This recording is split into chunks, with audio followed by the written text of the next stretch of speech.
Okay, Zeta remembers the scroll of Yitzchak. Okay, tell me, do you remember your great-grandfather?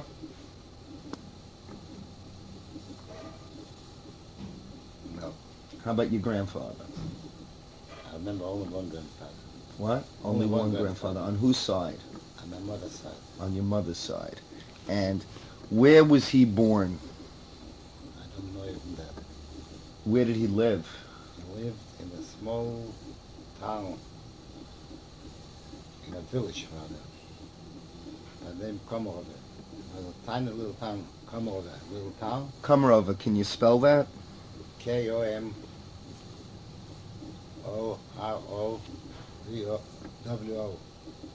Komarova. Komorove. But they lived in a village by the same name. Near the The town? village near the town. Uh-huh. Say that again? Ostrov is, it was near Ostrov? It's a kilometer to the little town of Komarovo, and Komarovo is 3 kilometers from the bigger town Uh-huh. of Ostrov. So it was near Ostrov. Yeah. Now, you remember your grandfather. What was his name? So Yisrael, and his last name? his last name was Singer. Singer. And at that time, what year are we talking now? What year did your grandfather die? Do you remember? I don't remember. Roughly. I was here already in the States. But I'm talking the year till 19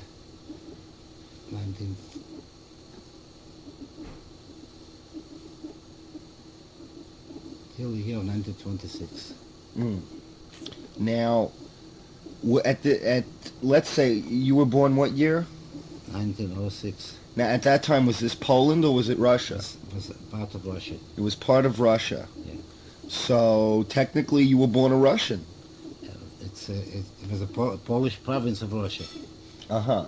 But were the people there considered Russians or Poles? The village people were Poles. Were Poles. And Poles. Jews weren't even Poles. Jews were Jews. Jews were living in the towns, and the Poles were living in the villages around. Uh-huh. In a town like mine, the majority of the population was Jewish. So it was kind of like a ghetto, in a way. It wasn't a ghetto. But could you have moved to Ostro? Would they let Jews live in Ostro? I lived in Ostrov. Oh, you did? Yeah. In 1914, when the First World War broke out, my father moved to Ostrov. Uh-huh. Could you move to Warsaw? Yes. Yes? So Yeah. Jews could live anywhere? In Poland, Jews could live everywhere. Uh-huh. Okay, let's get back to your grandfather. Yeah. What did he do for a living? He was a peddler. He was going to the villages, selling merchandise, yard goods. Well, like rakes and shovels or No, yard goods. yard goods? Yard goods. Linen. Oh, Yeah. schmatters. Not schmat, new stuff. Well, no, I mean like the rag trade. So, Yeah, I wasn't being condescending. No, when a woman, a peasant woman, wanted to make herself a dress, He would sell her the cloth. He used to sell the cloth. Uh-huh. He And used to take orders, and then he used to go to Ostrov, buy the merchandise, yeah. and go around to the villages to this woman, that woman, and sell it to them. Okay, now, did he live in a house? He lived in a house. He lived in a house. And what year was your father born? My father was born, I think, in 1884, but he's a grandfather from my mother's side. Oh, that's true. That's true. So your mother was born around... My mother was a few years younger than my father, but 2.5 younger than my father. So 1886 your mother was born. 1886, 1887. Uh-huh. And your father was how old before he married? He must have been about 21, I would say. Uh-huh. And what did he do for a living? Was he a butcher? No. No? No. And he had no trade. When he got married, he learned to become in Poland, they used to call it in Yiddish a stepper. Made just the upper part of the shoes. Mm-hmm. And shoemakers used to put the soles with the upper part together. Now he worked in I guess in a like a workshop. He opened a business for himself with some partners. Oh, I see.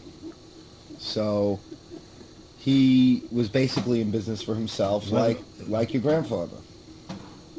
Yes, it was in business for himself. He made a shoe store to order And where was this store? What town? in Komarovo. Komarovo. So still the whole family's in The Komarovo. whole family was in Komarovo. Okay. Now, what was anti-Semitism like there at that time? And the Semitism was it wasn't. It was exposed, but there were not violence. But in many cases, here and there, you hear the violent cases. A Jewish person was beaten up, and hit. But I remember certain facts. In 1914, my father had that store with partners, and in that place was many armories that the Russian soldiers were stationed. Mm. But when the war broke out, all the soldiers were taken away to the front. So my father lost the business. There were no customers because the business was only from the officers. So mainly your father sold shoes to the Russian soldiers. The Russian soldiers, not to the plainsmen, but to the officers and for their families. Mm. So when the war broke out, he was forced to move out, because they had no life. The livelihood was gone. Mm-hmm. So he had some money, bought a horse and buggy, and to deliver things from one town to another. Mm. To bring over things from one town to another for by order. So basically he was a mover. Yeah. He became a mover. Yeah. So I remember once he took me along. And how old were you? I must have been then about 8 years old. He took me along, so the Poles recognized. This kind of jobs only Jews do it. Mm. So it threw a stone, just like this. It threw a stone hit my father on the head. Mm. Luckily, it didn't hurt him too much. And another trip, I was traveling with him. I remember this was at the Friday. I was going to the close town from Rostov to Rozhan. If it's so, a group of soldiers, Russian soldiers, were marching. So one soldier ran out of the ranks, ran over while my father was driving with a horse. He just gave him a few hits in the back. Your father? He gave just to hit him. Mm. This was Just for fun. just for fun. Mm. This was before the Germans invaded Poland. Mm. This was in 1914. But then Way before the Germans. Well, No, they invaded Poland in 1915. mm. This was 1914. In our area, they came in 1915. Okay. Now, what year were you born? 1906. 1906. And at that time, was your father still making shoes? At that time, it must have started. It was when he started making Yeah, shoes. And let's see. So, 1914, you were 8 years old. Yeah. You were 8 years old, and sometimes you'd go help your father with the... No, I did not, because we lived in a small apartment, which one of the rooms, one was the workshop. Mhm. There was a couple of shoemakers and a couple of machines to make the upper part of the shoes, Mm-hmm. which my father did, and another man, and they gave up the work to the shoemakers. Mm. The shoemakers, they finish it. Now, you only spoke Yiddish there? We spoke only Yiddish. And did you know Polish? In those days I didn't know Polish. Not Polish and not Russian. Okay, now so you only knew a few words in Polish in case you ran into the Goyim, right? I didn't know any Polish and no Russian. No Polish and no Russian. No Polish and Russian. Because So you never talked to anyone but Jews? But Jewish. Uh-huh. And do you remember did you ever go into Warsaw? Not in those days. Not in those days. Did you ever go into, what was the name of that big town? Ostrov. Ostrov? That's what I'm telling you. In 1915, we moved into Ostrov. Okay, now we're in 1915 and you moved to Ostrov, and most of the people there were not Jews. Most of the people were Jewish. Most of the people were Jewish. And what would you say, 2/3 of the people were Jewish, or half, or? I would say about 70% of the people were Jewish. Uh-huh. And how did you communicate with the other people? The other people, I had no need to communicate with them. Uh-huh. I had no need. I mean, you ever go into a store that was not run by a Jew, or? No, there was only Jewish stores. Only Jewish stores. So I guess a lot of those people spoke Yiddish then. Yeah. You had to go into a store, to the non-Jewish store, with a drugstore, Yeah. which was non-Jewish. So I didn't have to go in. So did your father speak Polish at all, or just a couple of words? A broken Polish. My mother spoke a better Polish. Uh-huh. And so in 1915 you moved there. And then in 1915 we moved to Warsaw. And weren't any of the Jews drafted for the army? Jews were drafted for the army just the same. Uh-huh.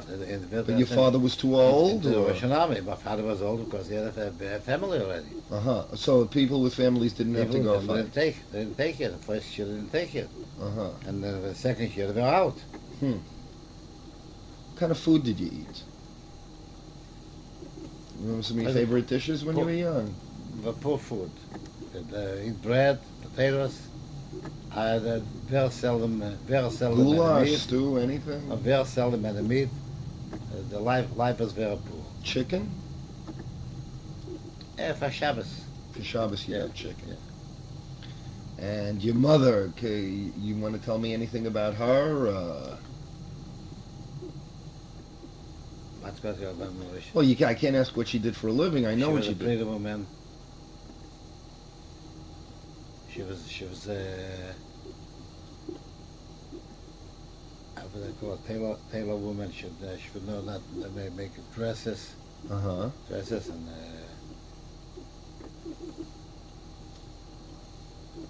she was busy raising children because there was 6 children. 6 children. I didn't even know 6 children. Yes. Name all your brothers. The 5 you know, and Rachel is dead. Yeah, that's right. Okay. Name from the eldest to the youngest. I'm the oldest. You're the oldest. Then comes Robert. Robert. Then comes Helen, who was in Florida. Uh-huh. Then comes Jack. Yeah. Who lives out here. Then comes my sister Anna. Uh-huh. And Rachel was the youngest. Right. Okay. So there were, by this time everyone was born? By 1915? No. By 1915 Jack was the last one to be born in Komorove. And Anna and Rachel were born in Ostov. Uh-huh. Okay. So now you had 5 brothers and sisters. There were 3 brothers and we were 3 and 3. Yeah, but you had 5 brothers and sisters. And your father supported you all by doing moving. But we're moving then. The moving was in the time when before the Germans occupied Poland. Uh-huh. What was it like after the Germans occupied Poland? After the German occupation, my father started to go to the villages because there was a shortage of bread, a shortage of food products. Used to go to the villages and buy grain, buy and bring it to sell it, and that's how to make a living. Mm. So once the Germans took away his horse, Uh-huh. And the horse remained for nothing. Why did the Germans take his horse? Because they They needed a horse. they need horses for transportation. Mm. Now, how long did the Germans occupy Poland? Till 1917 or Till 1918. 1915 till 1918. 1918? 1918. And you were in. So then my father bought some cows. Okay, so in 1918 you were also in Ostrow. I was in Ostrow till I left Ostrow till 1926. Till 1926. Yeah. And what did you what? Then my father with all the trouble he sent me to Cheder. And I was ambitious by myself. I found that there's a library in town, so I registered the library and I began to read books. So you didn't go to school until then? Or? I did go to school. Cheder school. Uh-huh. So Cheder, you start 8 o'clock in the morning, 8 o'clock at night. okay, now what did you study in school, and when did you first? How old were you when you first went to school? And when I first went to school, I was 5 years old. My father bought me. I remember this very day. Now this is a Jewish school. It's a Jewish school. My father wrapped me up in a talis. He brought me to Cheder, and the rabbi said to me, show me this is an olive and this is a base. Then he threw down from top, threw down a groschen. Groschen was the ruble said 100 kopecks, and a groschen was only half a kopeck. Uh-huh. He threw down and says, see, the angel threw you down because you're a good boy, you know how to read. That's what the teacher did. Yeah, the teacher did. Was the teacher a rabbi? He called a rebbe. A rabbi. A rebbe, you called teacher. A teacher, you called rebbe. A rabbi. Yeah. Now, what did you learn in this school?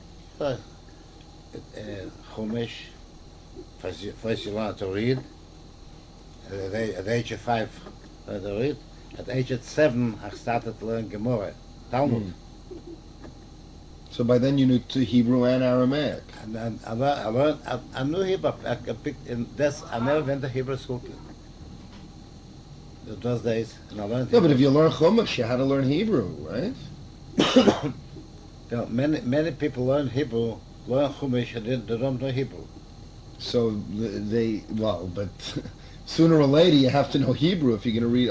Were you reading a Chumash in Yiddish? They explain it in Yiddish. Oh, so you'd read it in Hebrew, and then you'd discuss it in Yiddish. Yiddish. Chumash, then Rashi explains in Yiddish. Mm. But there are certain rules that send out grammar. We never learned grammar. Mm. We never learned the Hebrew as a language. Okay, so you learn Chumash, you learn Gemara by age 7. What else did you learn? Did you learn math or science or not of that kind? Not even math? Not even math. Well, did you learn how to count? I mean, your father was a businessman. You must have learned math somewhere, right? Everything, I'll call a business for to sell a pair of shoes which you make. I mean, you can't go to the business. It was more working than a businessman. Well, of course, but then again, you have to sit down and look at the books. How many shoes are you making, and how many shoes what are you selling them for, and what are you charging I didn't them? make seed. I didn't know anything was going on in the store. Well, okay, but you didn't. So, when you were 10 years old, I don't remember. Maybe they learned that math as much as to know that addition. Subtraction and multiplication and then division. So by the time you were 10, if I said what's 10 and 15, you could give me an answer? Don't run to 10. We're not running anywhere. Yeah. We got lots of tapes here. When in 1916, my father was so poor he couldn't afford to send me to Cheder. He took away his horse, he bought a couple of cows, and he tried to sell milk to people. But the cows have to be fed, so he rented from the municipality the ditches, the right to feed, because fields we didn't have. The cows have to be fed in the ditches.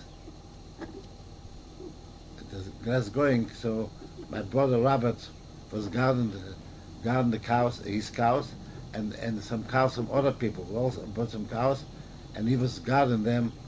My father collected money from other people because he's So he was like a shepherd with cows. shepherd with cows, yeah. Okay, now wait. You're saying Robert. Now what year was this? 1916. So 1916. 16, You were 1917. 1917. So you were. 17. What year were you born again? 96. So you were 10. I was 10. When I was 10, So when you were 10, your brother Robert was being a shepherd with cows. Yeah, How old? was Okay. 8 years old. Robert was born when? Robert was How many years younger is he? He's about 2.5 years younger than I am. So 2 Two- years and 2 months, something like that. So he was born, say, 1905, 3. Older. Oh, I'm sorry, 1908.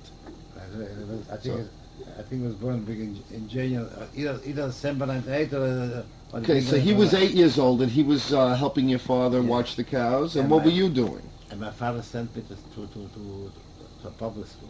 To public school. Public school.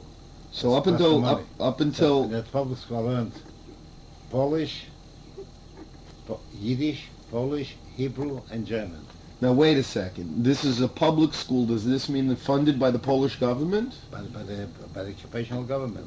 So in the Polish government, it was paying people was to a Polish teach you government. Yiddish, and There was a Polish government. or this Russian government there, or It was the occupational government. The Germans were there. so the Germans were allowing you to learn Yiddish and Yes. Hebrew in public school. Yes. I wouldn't have expected that. So okay. It was a Yiddish public school. It was all for Jewish people because there was no government in that area. Okay, so the cheder cost money, but the public school was free? Free. Okay, so at 10 years old, you went to public school 1 year. for 1 year. 1 year. And did you like it there? Did you like cheder better? I learned. I liked it better because I learned more. Uh-huh, And I learned as arithmetic. yeah. Science at all? No, there wasn't such a thing. We didn't have that, but there wasn't such a subject. Literature? Maybe Polish No, literature? no. Or We were beginners. yeah. We were beginners. Not a question of literature. You have to learn how to just to read. Mm. So what books did you read when you were 10 years old? I joined the library and was reading books in Hebrew. Okay, so this is when you found the library, when you were 10 years old? Yes. And then you started... 10, 11. Then the following year I went back to learn in the yeshiva. Talmud only. Did you enjoy it back then? In the yeshiva. Did you like sitting down and learning Talmud all day long? Not too Or much. did you complain like I complained about Solomon Schechter? Not too much. Not too much because it was only Talmud, nothing else. Uh-huh. Would you rather have been out playing soccer, or did you play sports No, at all? No, there was not such a thing. People didn't. It was. Don't forget, it was wartime. Oh, that's true. It That's was true. wartime, and the movement was not free. And it was fear for the Shkutzen, for the Goyim. Mm-hmm. Some boys did play balls, but I wasn't among them. Uh-huh. Okay, so what did you do for fun? Nothing. I don't remember having any fun. You don't remember having any I don't fun? remember Did you play fun. cards ever? Or No. Chess? We grew up old men. Okay, so now you studied 1910. You went to public school for a year, and then 1911 you went to. Oh, I'm sorry. 1916. Okay, age 11. Then you went to. 17. And I went to here for a year. And in 1918, or maybe it was 19, when the Poles, when Germany lost the war, and they left Poland, so the Poles took over the country, but they found the government. Mm. Was that a happy day for you when the Germans left Poland? It was immaterial. It didn't really matter. Rules for the Russians, for the Germans, for the Poles. It didn't make any difference. There. So not only because you had restrictive fact- movement, not only in because fact- of wartime, but because of the government running your country was anti-Semitic, Yeah. right? In fact, with the Germans was more liberal than with the Poles. So after the Germans left, did the public school still teach Yiddish? The public continued. Then became a few Polish public schools. So they dropped Hebrew and Yiddish. Hebrew and Yiddish. Okay, now, while you were going to yeshiva, the war, so let's say 1918, was Jack and Robert, were they going to school? Yes, Robert wasn't too big of a student. He didn't want to school, so my father didn't force upon him because for economical reasons. Jack he sent to school. My sister Helen went to public school. The other two children were too young. And got to end school at all till they came here to this country. And what did your father call you? What was your name? Yitzchak Moshe. Mo- Yitzchak Moshe. Okay, Yitzchak. It's Yitzchak Moshe. Yitzchak Moshe. Because you have more names than any person I've ever met. Yitzchak Moshe. Because my family, from my father's side in Israel, they still call him to this very day Yitzchak Moshe. Yitzchak Moshe. Okay. So now 19. So at any point did you graduate school, or I mean, There wasn't such a thing. It wasn't such a thing. There wasn't such a thing. So you just went until you stopped going. Yes. So we're in 1918 now. The Germans are gone. Now you were still going to school. I was then my father sent me for 1 year. 1 year to a Hebrew school. To a modern cheder, so to say. Mm. There they taught Hebrew as a language, and they taught Ivrit, and also learned Gemara and Chumash, and they learned in Polish how to read and write. So by now you knew how to write and read Polish. By that time I learned how to read and write Polish. And you were now reading books in the library. Yeah. Do you remember any favorite books from your childhood? Oh yeah. I mean, I read Peretz, I read Frischmann, I read Shalom Aleichem, and the original, Hebrew. Mendel and Echesform, that's how you call them. Did you ever read any non-Jewish writers? In translations. Like who? Do you remember? I remember I read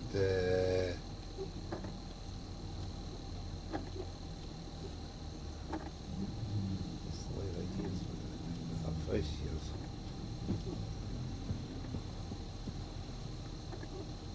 Lord Kaya. Omer Khayyam? No. I'm talking to the beginning. Later I read in Russian literature and the translation. But I spoke well. What was the name of the fellow of Lord Byron? Lord Byron. Lord Byron. So when you were 12 or 13, you were reading Lord Yes. Byron? Yes. I guess you enjoyed it then. Yeah, enjoyed it. Okay, so now you're 13 years old. You were bar mitzvahed, I assume? Bar mitzvah, I don't remember. I remember bar mitzvah that much. That since my bar mitzvah must have been in 1921. Well, 1919, I think. 1919. Yeah. 1919. Father was very poor. And we make him a mitzvah. At least he got to bring some schnapps or some cake to shul. But he couldn't afford it. So he woke him up on Shabbos early in the morning to go to a different shul, big shul, not his. But my father used to daven shtivel for Chassidim shtivel, like this is. Mm. So I woke up to go to the shul. And the shul was 2 million for his 1 in the morning. And the hard laborers used to work there. They used to get up early in the morning every day. So they used to go to daven early, then they should be able to rest the whole day. Mm. So I woke up to then later on was later million, but 8 o'clock, 8:30. People, the small business people not working so hard. But it took me to the first million. I had an aliyah, and that's it. So you didn't even read Haftarah? Yeah, I read after. Oh, you did? I had an aliyah, and I read after. That was my bar mitzvah, that's all. Now, was your father religious? My father was religious, of course. How religious? As religious as you are now? Maybe more. Maybe more. Yeah, he was religious. How did you feel about that? In Poland, I felt that's supposed to be that way. Uh-huh. But when it came to... So you wait, we're not up to that yet. So you didn't question, you just, that was the way it was. That it was.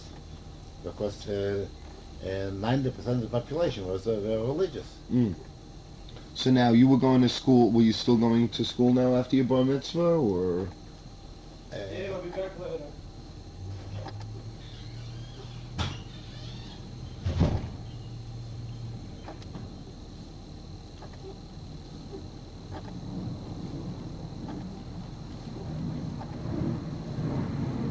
This is a good place for me to flip the tape anyway.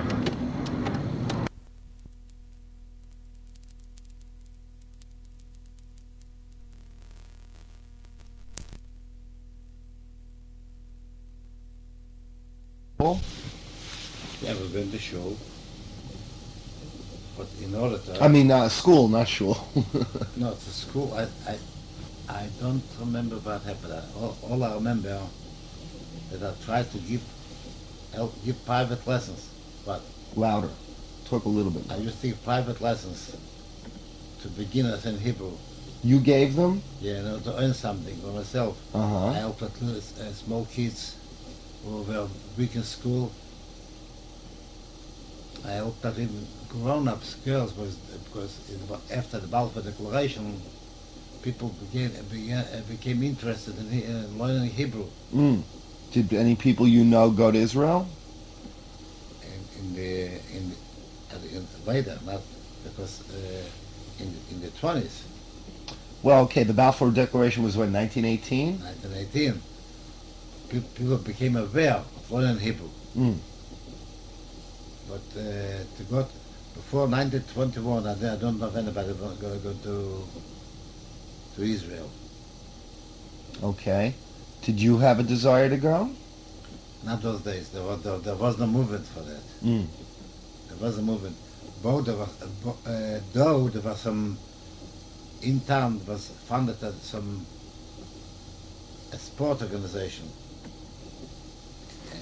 I don't know how to call themselves. I heard them say, but they were more grown up than I was, so we just envy them. The sport and the preparedness of Israel. They sang Hebrew songs, and they were wearing a certain uniform, like a certain cap or a certain kerchief. Mm. But I did not belong to them. Okay, so now let's say we're about 1920 now. Now that when you stopped going to school, you started tutoring people to earn some money? Yes. But you weren't going to school also, were you?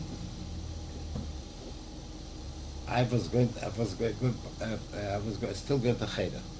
You were still Yeshiva. going to Cheder. Still at the Cheder. So how old were you when you finished school?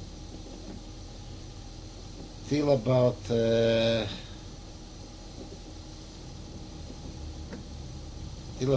the age of 15. Till the age of 15. Yes. So we're talking 1921. Yeah. And what did you do when you get out of school? But then don't forget that then we had another war. In 1920 we had another war with Nah, the Bolsheviks. Okay, now I didn't know too much about this, so you tell me about it.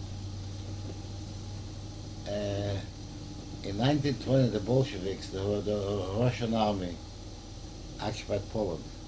They went as far as Warsaw. So they came to our town too. And they were in our town only about 2.5 weeks. In those days, before the war, I went to Cheder, and then during the war, a week before, and even a couple of weeks after the occupation, we couldn't go to Cheder. But during these 2.5 weeks, I tried to learn Russian, to read Russian. So how long did you study Russian? Just for 2 weeks. You know, from then on, I remember the ABC, the Russian ABC, to read it. Uh-huh. I don't remember it now. So now how long did they occupy, They were in our town 2.5 weeks. and then the Poles beat them back? Then they retreated. Do you remember the Jews being any at all political in those days? Well, there must have been Jewish communists living in Poland, no? In those days, during the German occupation, a lot of political parties rose up because during the German occupation, the life was more liberal. Life was more liberal. Maybe it was intended by the German government to let the Jewish people develop to contact a Polish national movement. They should hate the Jews instead of being busy hating the Germans. Oh, so anyway, we had a liberal movement. We had many political labor parties. so basically communist. No, there were Zionists. Well, yeah, but labor implies There were communist. Zionists. There were socialists, not communists. Socialists. Socialist, Social- communist. Social Democrats. They were not communists those days yet. Uh-huh. Okay, now then the Russians came in. The communists came with the Russian invasion. Before then, it was socialists. Okay. Bundis, Polish Zion, with labor Zionists. There was some another movement, young Zionists, labor Zionists. And So you put three Jews in a room, you have four political parties, right? and there was many movements. Now, what did the Polish Yeah. Jews feel about the Russians when they invaded? The Polish Jews, Yeah, of course, the socialists, the labor movement welcomed The Soviets. Welcomed the occupation of the Russian occupation. and how did you feel, you and and they your were finished. family? I was too young to understand it. Uh-huh. And your father, do you remember how he felt about the Russians? In a way, in the beginning, because the Russian Bolshevism, communism was young, the new ideas, people thought maybe some kind of freedom will come, some kind of a release against the oppression. The oppression will stop. So in a way, they were sympathetic to it. They weren't actively for it, but they were sympathetic. And the Poles felt it. Then, because of that, they called all the Jews communists. So in other words, you like the Germans better than the Russians, and you like the Russians better than the Poles. Yes. Okay. I mean, the Bolsheviks, Now, when the Russians left, they did the Poles then became- crack down on the Jews? Yeah, with a lot of pogroms. Then the Jews were killed. Do you remember anything specific in your area? You were still in Ostro? Ostrov, yeah. Ostrov. Yeah. I know a specific case in 1920 when the Polish retreated and the Germans, the Bolsheviks were supposed to come in. So a fellow who was a shoemaker, he went out because the elder generation knew a little Russian. New generation because the Russian occupation was it was all the time Russia for a long time, but it was Russia, the Russian occupation. The Germans were only 3-4 years. By the 50 to 80, 3 years. So he went out and saw a soldier going, and he thought it was a Russian soldier. He says, "Здравствуйте, I'm a Russian." So the Polish soldier shot him and killed him. What did he say in Russian? I'm greeting you. Oh, Здравствуйте. I'm greeting you. Здравствуйте. Здравствуйте. Здравствуйте. This is здравствуйте. Здравствуйте. Yeah. I'm greeting you. So he killed him. And The Poles used to say that the Jews poured hot water on the Polish soldiers in order to burn them. was it true? It wasn't true. They made all kinds of insinuations. Did the Jews ever act up against the Polish soldiers or against Poles in general? Well, Was there ever any retribution? or- no. No. But a big group of Jewish soldiers after that war with the Bolsheviks. They put in a concentration camp in Wait. Poland In what year is this? in 1921. A concentration A camp? concentration camp. So the for Jews that soldiers. fought on the sides of the On the Russians? sides of the Polish. Because the Jewish boys were mobilized with the Polish army as Polish citizens. Yeah. And who put them into concentration camps? After the Russian retreat, the Poles Put their own soldiers. The own soldiers, the Jewish soldiers, they put them in a concentration camp. Now, why only the soldiers and not the civilians? Why would they just take the Jewish soldiers and put them in a concentration camp rather than the civilians also? Why did they just pick the soldiers? Because they didn't trust them. The war was still going on. But they didn't trust them, so put them in a concentration camp. Now, what kind of concentration camp? What was it? Did they kill them there? They didn't kill them, they held them like in a prison. Oh, so it was really not a concentration camp, more like a prisoner of war camp.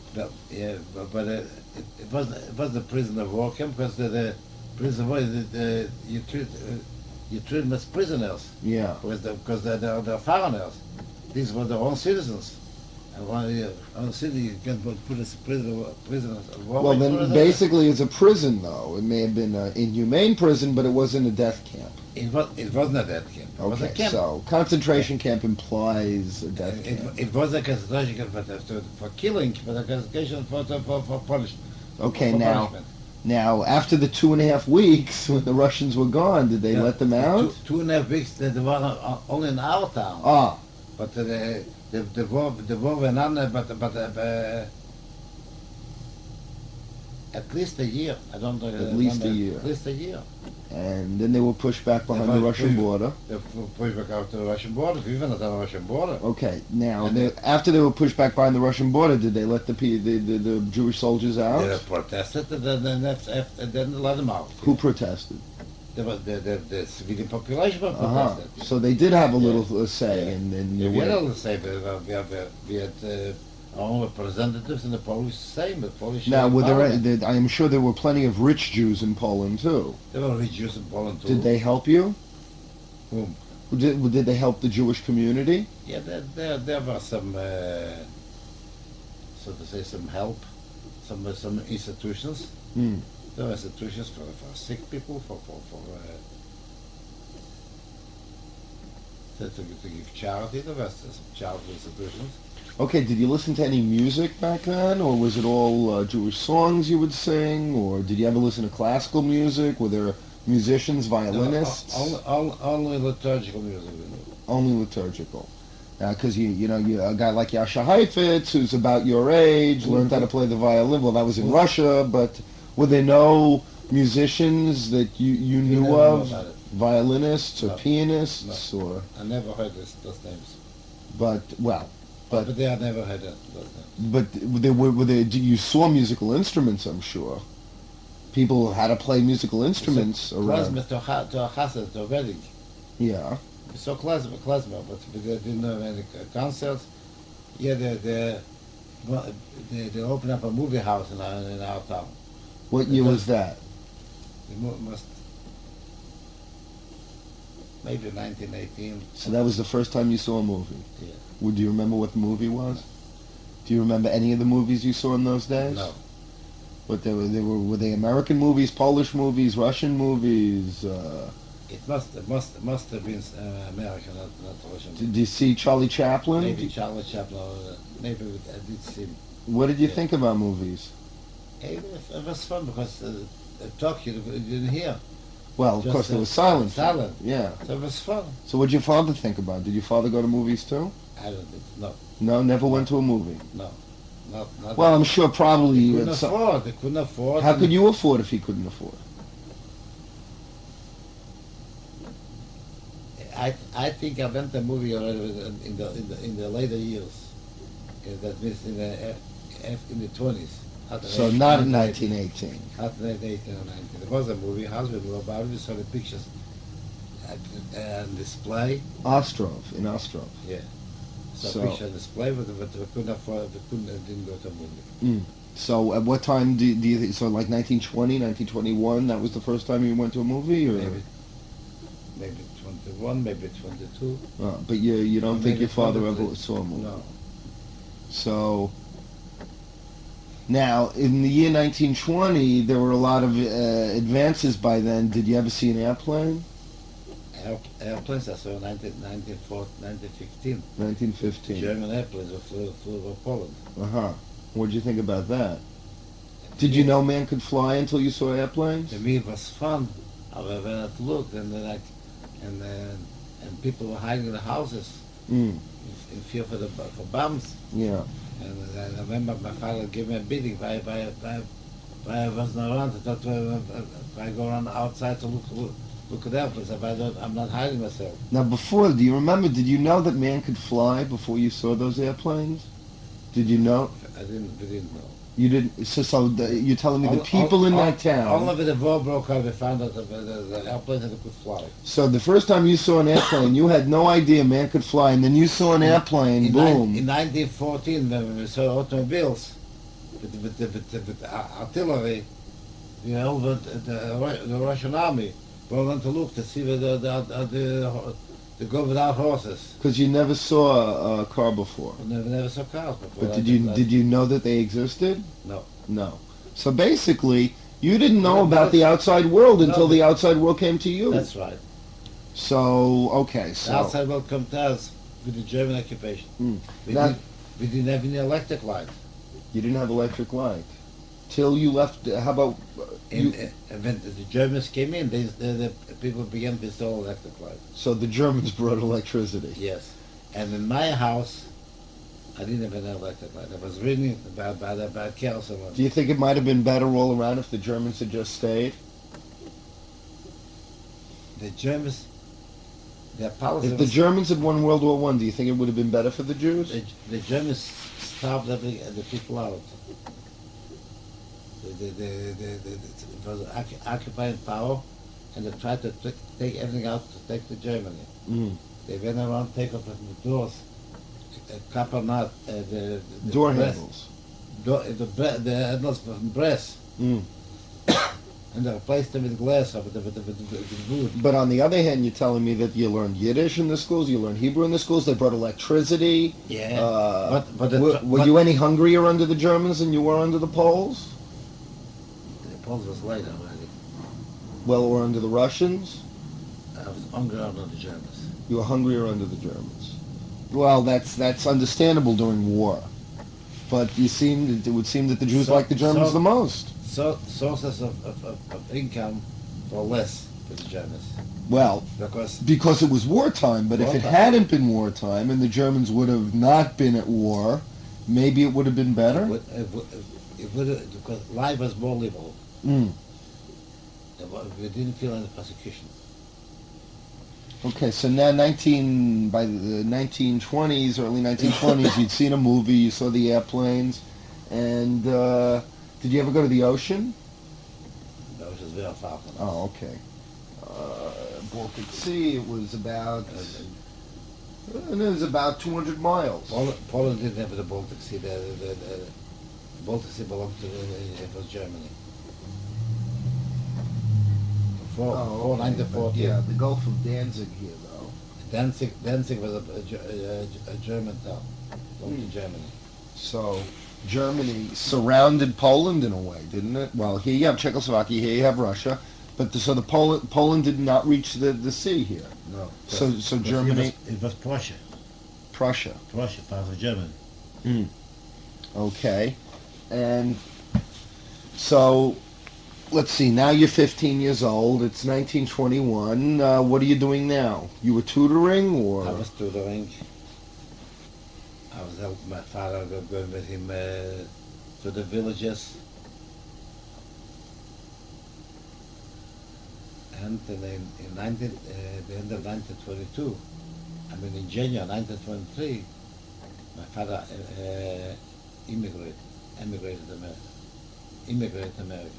your father left for America? Yeah. This I didn't even know. So in 23 he left for America, and America, you but and your brothers he and sisters and your mother were still in Yes. Then, Poland. Then our condition became better. Because my father was sent by the oil used to send some money for us. Now, what did he do in America? In America went out went to work to the shoe factory. Hmm. Now, did he love America? He was pleased. He made a living. He was working hard. Where did he live? Lower East Side? He lived in the Lower East Side. He actually didn't even have an apartment for himself. Because he was working in a factory, and at the same time it was a watchman in the factory. After work, Mm.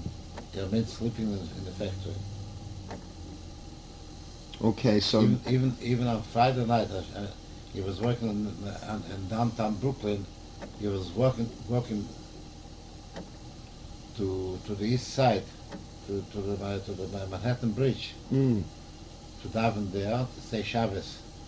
So with some relatives, Friday night, and Friday late at night he used to go to sleep in the factory because he had a key. And Saturday morning he got up again. How'd he get from Brooklyn to Manhattan? And Brooklyn over the bridge. Not on the subway. He wouldn't travel on Shabbat. So he'd walk. He'd walk So he walked from Lower East Side to Brooklyn. to Brooklyn, all over the Manhattan Bridge. Now, what relatives were there? He had cousins. Cousins. And their descendants around? Anyone I would know? No, No. I don't know where their descendants are spread out. And, well, they're Spilkewitzes, No, are they not? the name was Perlman. Perlman. Perlman. Really? Yeah. Okay, so in 1923 you were, So then, so did he write back about the marvels of the United States? Was he very impressed? Did he write about the electricity, the subways, the buses, the cars? he didn't write much about it. He used to our VR, and then he used to send the $10, $20, and this was a lot of money to him. I'm sure. You could live with it. It was a lot of money back then in New York. Yeah. So, okay, now it's, And what did I do those days? what did you do? I went to work to you heard of the Maiden Bombs? They founded the Met stores here. Met food? Met food. They started. They're cousins, but they're in Austria. They had a store to sell all kinds of glass, like lamps, dishes, plates. And you went to work in this I store? was working in that store. Like as a clerk or? As a clerk, yeah. And how old were you? This is 1924, is it? So you were 18 years old? 24, 25, 24, 25.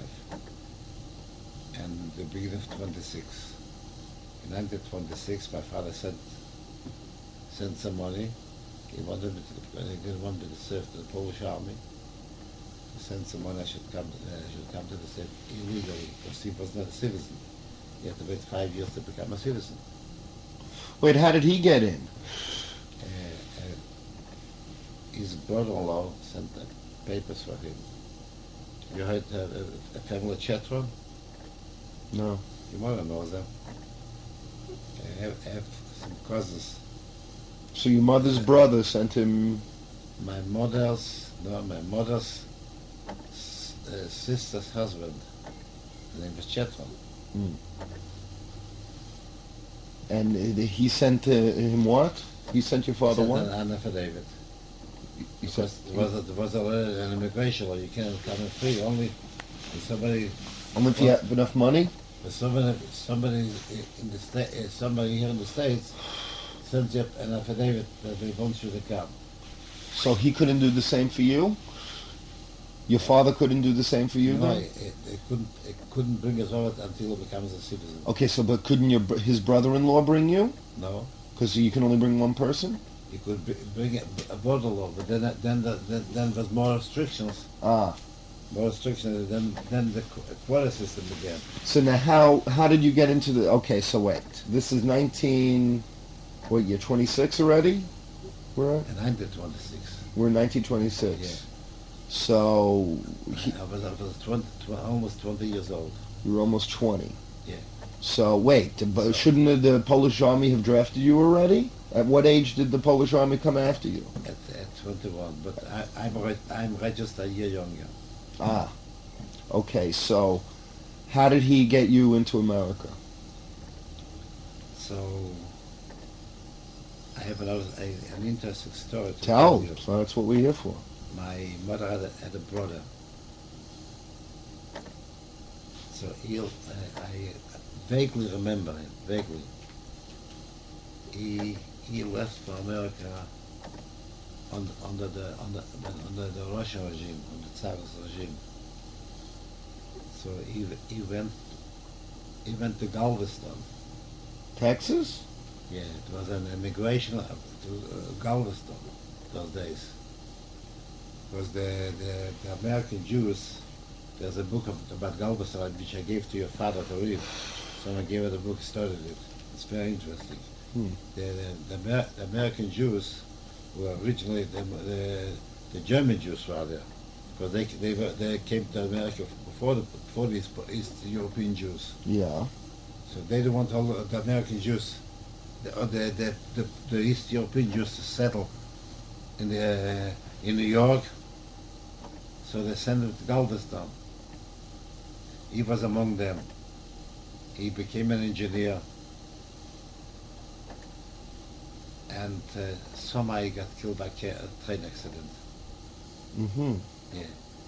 But I remember an incident, and my grandfather, Singer, he was a poor man. But when the son put in a $20 bill into a letter, and $20 those days under the 20 or Tsar, 200? $20 $20. was 40 Russian ruble, which was a fortune. With 1 ruble, a family could make a Shabbos, nice Shabbos, for a family of 6. Mm. But it says this is treife Geld, and the letter will $20 Why is it treif geld? because people work here on Shabbat. Ah. It's treife Geld, so he didn't want to enjoy the money which his son sent him. So what year was this? This was this story I heard being told, but my mother told us the story. Back here it was before World War I. Mm. Okay, now, so in 1926, how did your father get you here? He sent me an affidavit. No, he didn't send me an affidavit. He wanted me to come here illegally. So there was the America gave it a quota. Poland so many people for the other countries, and they made with the quotas they made restrictions. And people wanted, there was no occupation, nothing for young Jewish boys not to do. No occupations.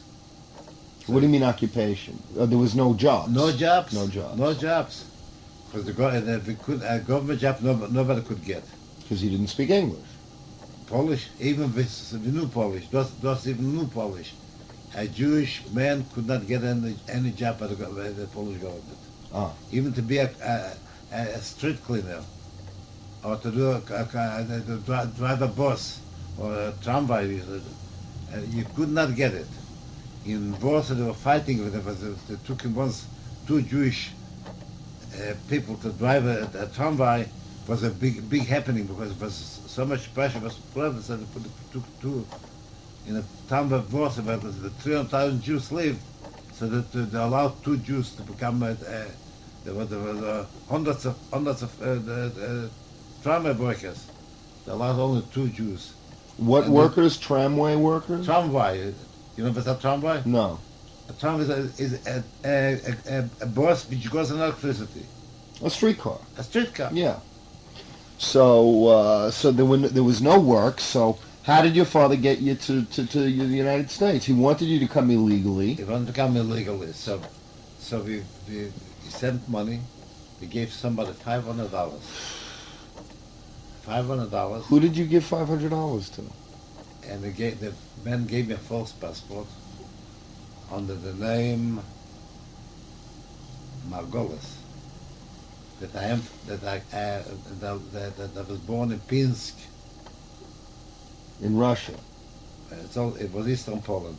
It was Eastern. In my time it was Poland. And they took us first to Lemberg. Where's Lemberg?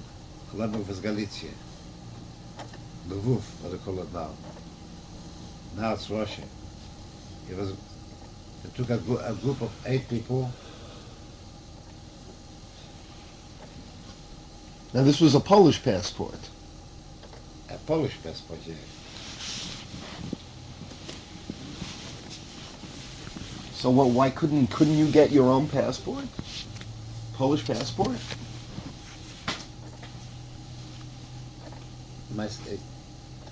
He gave us a false name. That's how they did it. Why they did it so, the reasons I don't know.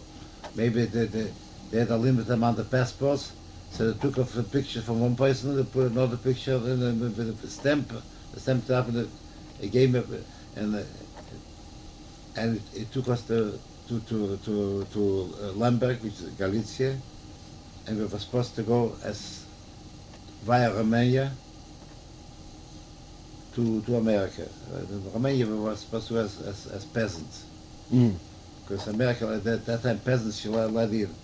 So you got into you were classified a Romanian peasant. We didn't reach it. When we reached the Polish-Romanian border, the Polish authorities recognized the passports are false. Why? Because the same fellow used the same passport back and forth. So there was an exit visa from Romania, and there was an entrance visa to Romania, but there was not an exit visa. So that's because right away, you were in Romania. How did you come here without a visa, without a stamp on the passport? So we were 8 people. They caught us, and then we were sitting in jail for 3 months. So you were in jail for 3 months. I was in jail for 3 months. What was jail like? What? It wasn't pleasant. We were beaten up. We were sitting there among Ukrainian. And they knew you were Jews. They were Jews. They separated us. And in those days, I knew the Russian ABC, so I learned how to read Ukrainian because of the same ABC. So, I mean... After the 3 months,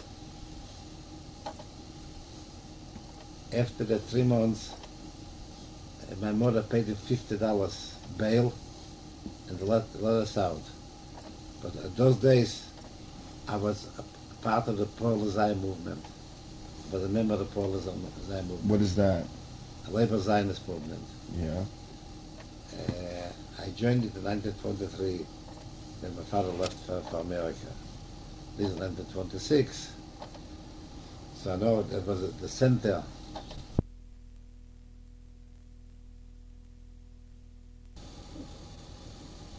Okay, now summing up from the last tape, you were in jail for 3 months and your mother sent $50 which bailed you out. Yes. And you were a member of what movement? A labor Zionist, the name was Poor Zion. And you joined that in 1923 and it was now It 1926. was 26. So I wrote a letter to the central office in Warsaw. I know there was a branch of that movement in the town where I was sitting in the town with my name Kolomia. This was where the jail was? Yes. The name of the town was what? Kolomia? Kolomia. Kolomia. So I sent a letter to Warsaw, to the central office. Of course, the letter was written like a private person. I told him, I know you have friends in Kolomia. Tell them to get in contact with me. Maybe they could do something for me. So I used to get packages of food. So now why didn't you go back to Oslo? They arrested me over there in the Romanian border. No, but you got the bail. You were bailed out, right? when I was bailed out, I came back to Ostrov. Ah, so this is before you were bailed. While I was in jail. So while you were in jail, you wrote... I wrote a letter, and the people started bringing me packages of food. So it was pleasant. And then they couldn't come to see me, to speak to me. But when I was released, I spent the Shabbos with them. Then I went back home. Did you ever find the guy you gave $500 to? Wait a minute. Oh, okay. So after that, I came back to Poland. So we went to the guy in the nearby town. What do you do to us? He took $500 and was an illegal smuggler of people, but they succeeded certain ways, but didn't succeed with us, with this group of people. Further, among these people, among the 8 people, was a fellow by the name Markovich. I found that this fellow went later to Mexico, and that's all I know about this man is in Mexico. Then I'll remind him a little later. Okay. So we went to that fellow. We gave him $500. What's going to be? What was his name? Do you remember? Starkovsky. His name was Starkovsky. And he was a Jew? He was a Jew, and he lived in a town, a little town next to Ostrov, called by the name Chizev. Now, $500 back then, that It was... was a lot of money. Oh, that's a... But you got to figure that it has to be going by boat to for boat transportation, everything. To the United States, that United included. States. That included everything. That includes everything. Okay. So he said, you know what?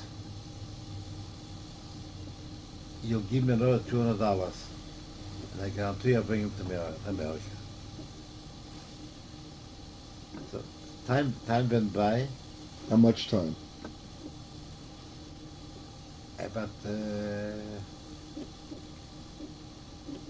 I came out of jail. It was until December or January 1927. 1927.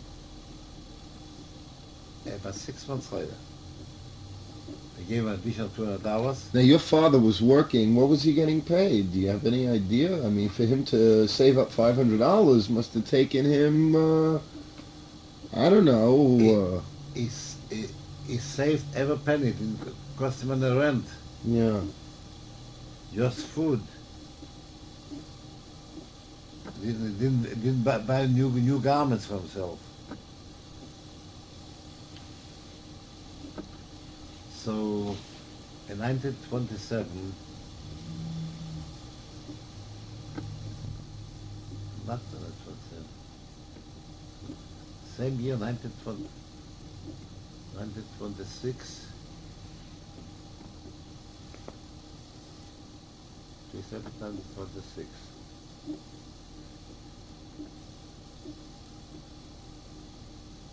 Because the whole year 1926 was a few months later, January 1920,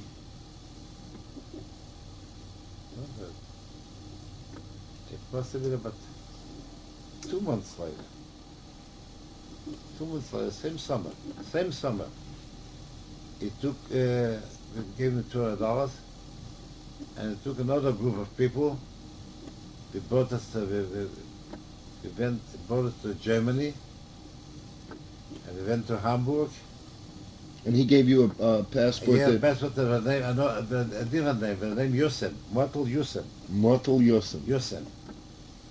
In fact, later on, I met that Mortal Yusem. I met him in New York. That the original Mortal Yusem. So this was a German passport now he gave you. Again a Polish passport. Again a Polish passport. Polish passport, and everything was right. We came to New York. We came to New York was in July. So wait, you left Germany. No, I'm making a mistake. This was This the first time I went to it was in 1924. 1924 You went to Romania. to Romania. 1924 we went to Romania, and we went back. And I was till 1926 in Ostrov after the bail, Mm. and then 1926 summertime. He said we came July 3rd. We came to the border of New York.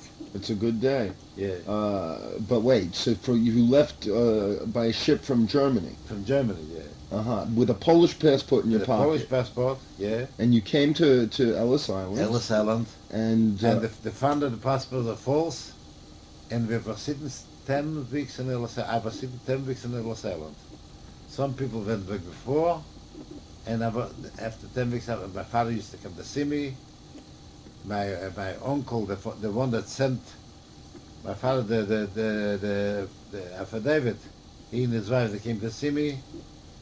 The family, Perlman, that my father used to come in for Shabbos, came to see me, but nothing helped. My father took a lawyer, nothing helped. I was deported, you were sent. sent back to Poland. In the meantime, while I was sitting in Poland and in Ellis Island, they called me there for a trial For what trial? because I had been out on bail. Oh, Because I couldn't show up to the trial, so they declared me as a fugitive.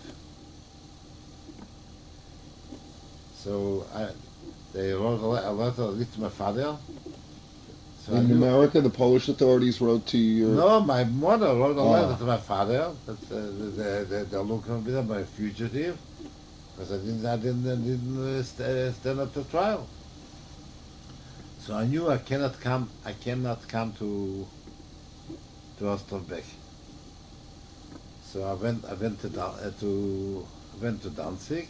Danzig was a free state, and from Danzig I took the train to Poland. I went to Govorovo.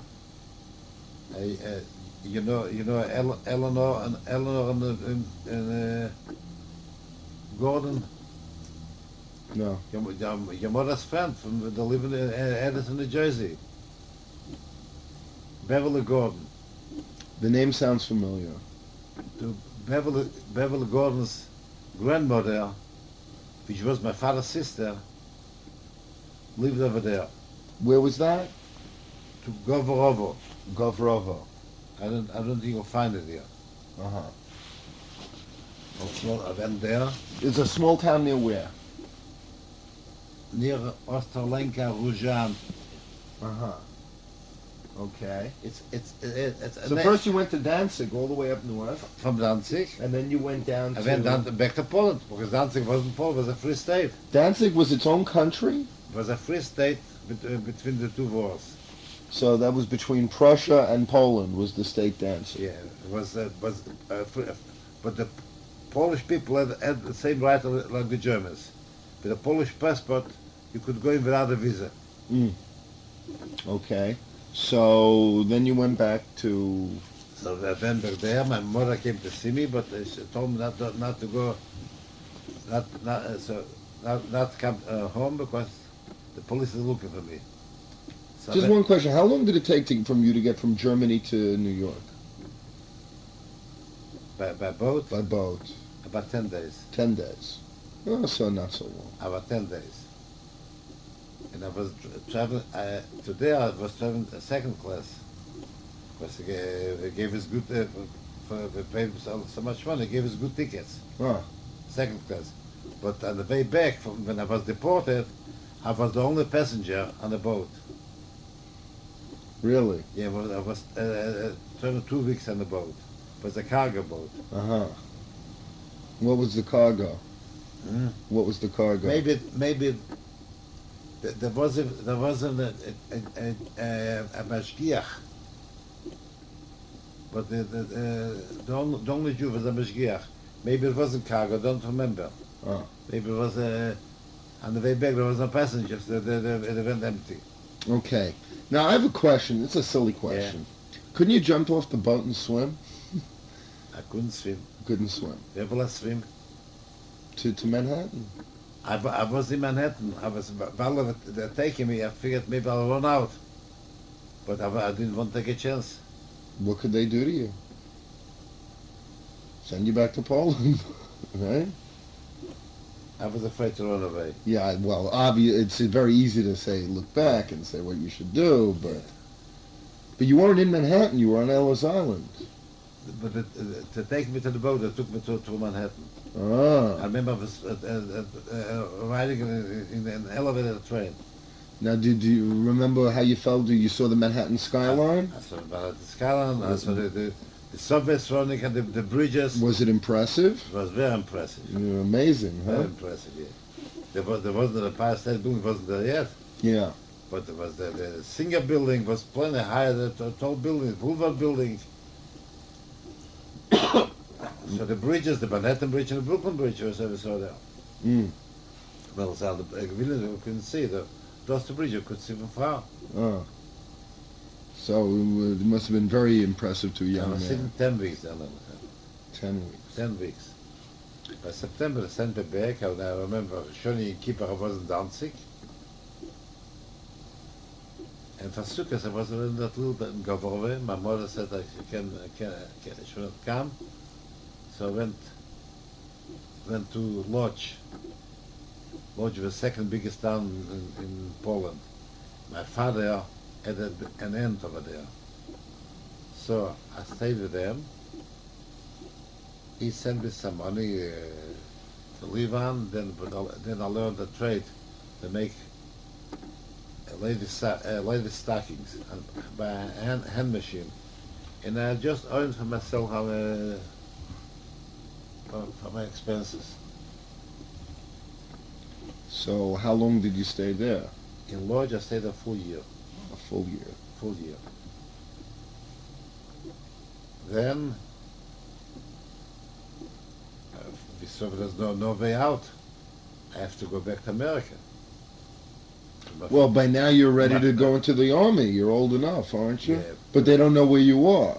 But in Lodz I was registered. They didn't bother me because it wasn't such a big crime. They used to send letters for me all over the country. So in Lodz I was registered legally. Uh-huh. So they knew you were there. They just didn't bother you.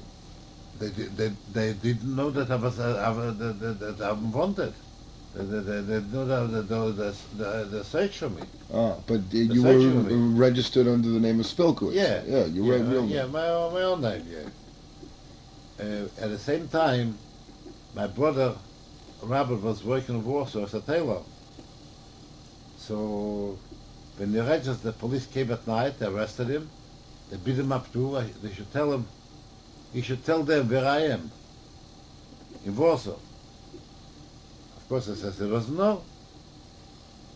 So that made me know that I'm not allowed, in Warsaw, I'm not allowed to register. Mm-hmm. Because once they come to the register of Warsaw, they'll arrest me. Hmm. So I was in Lodz for a year's time. My father wasn't a citizen. I was thinking, I must come to America. That's not because I don't know the year will take me to the army. This was around the whole year of 1927. So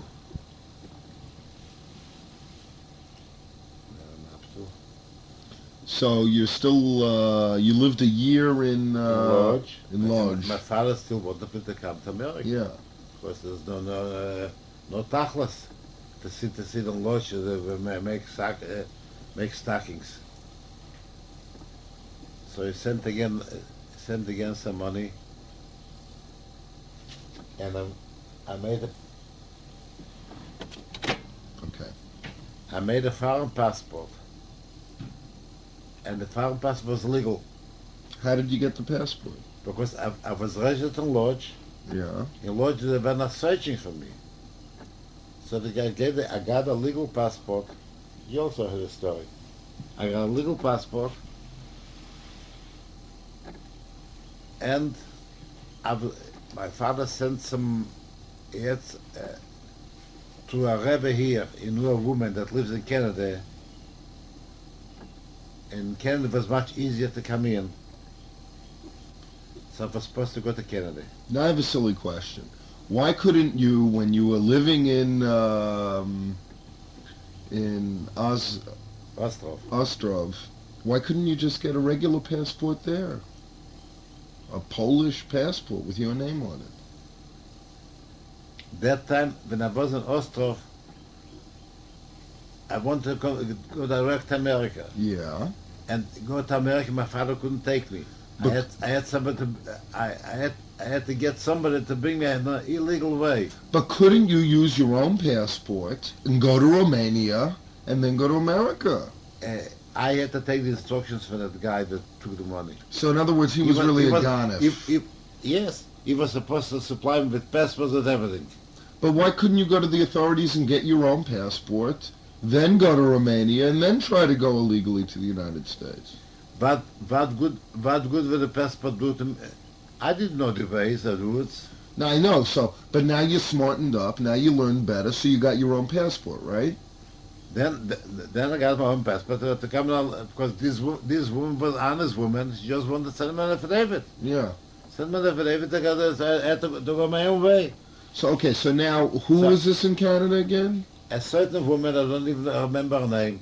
But why did she do this for you? She came to just to do a favor to my father. Oh, she knew your father. She knew my father. Uh-huh. So you went to Canada. I was supposed to go to Canada. Wait a minute. But in order to, with a passport, I needed an exit visa. And the exit visa I was supposed to get only in Warsaw. In Warsaw, I knew that I'm not allowed to come in, because I come to Warsaw to arrest me. So I asked somebody in Lodge, maybe you could help me out with this way. Says, I know a fellow, a goy, a sheikh, it's a goy. He'll give me $10, $25, something. He'll give you a false visa. He'll still out there. He's working in the Ministry of Interior. He's still at the form. You fill it out, put a stamp, and your name will not be registered in the list of the people that go out. So good. The main thing is for me, I have to leave Poland, go into Danzig. Once I have the exit visa, so I'll come to Danzig. It happened. Came to take the exit visa, went to Danzig. So that time was some kind of an epidemic.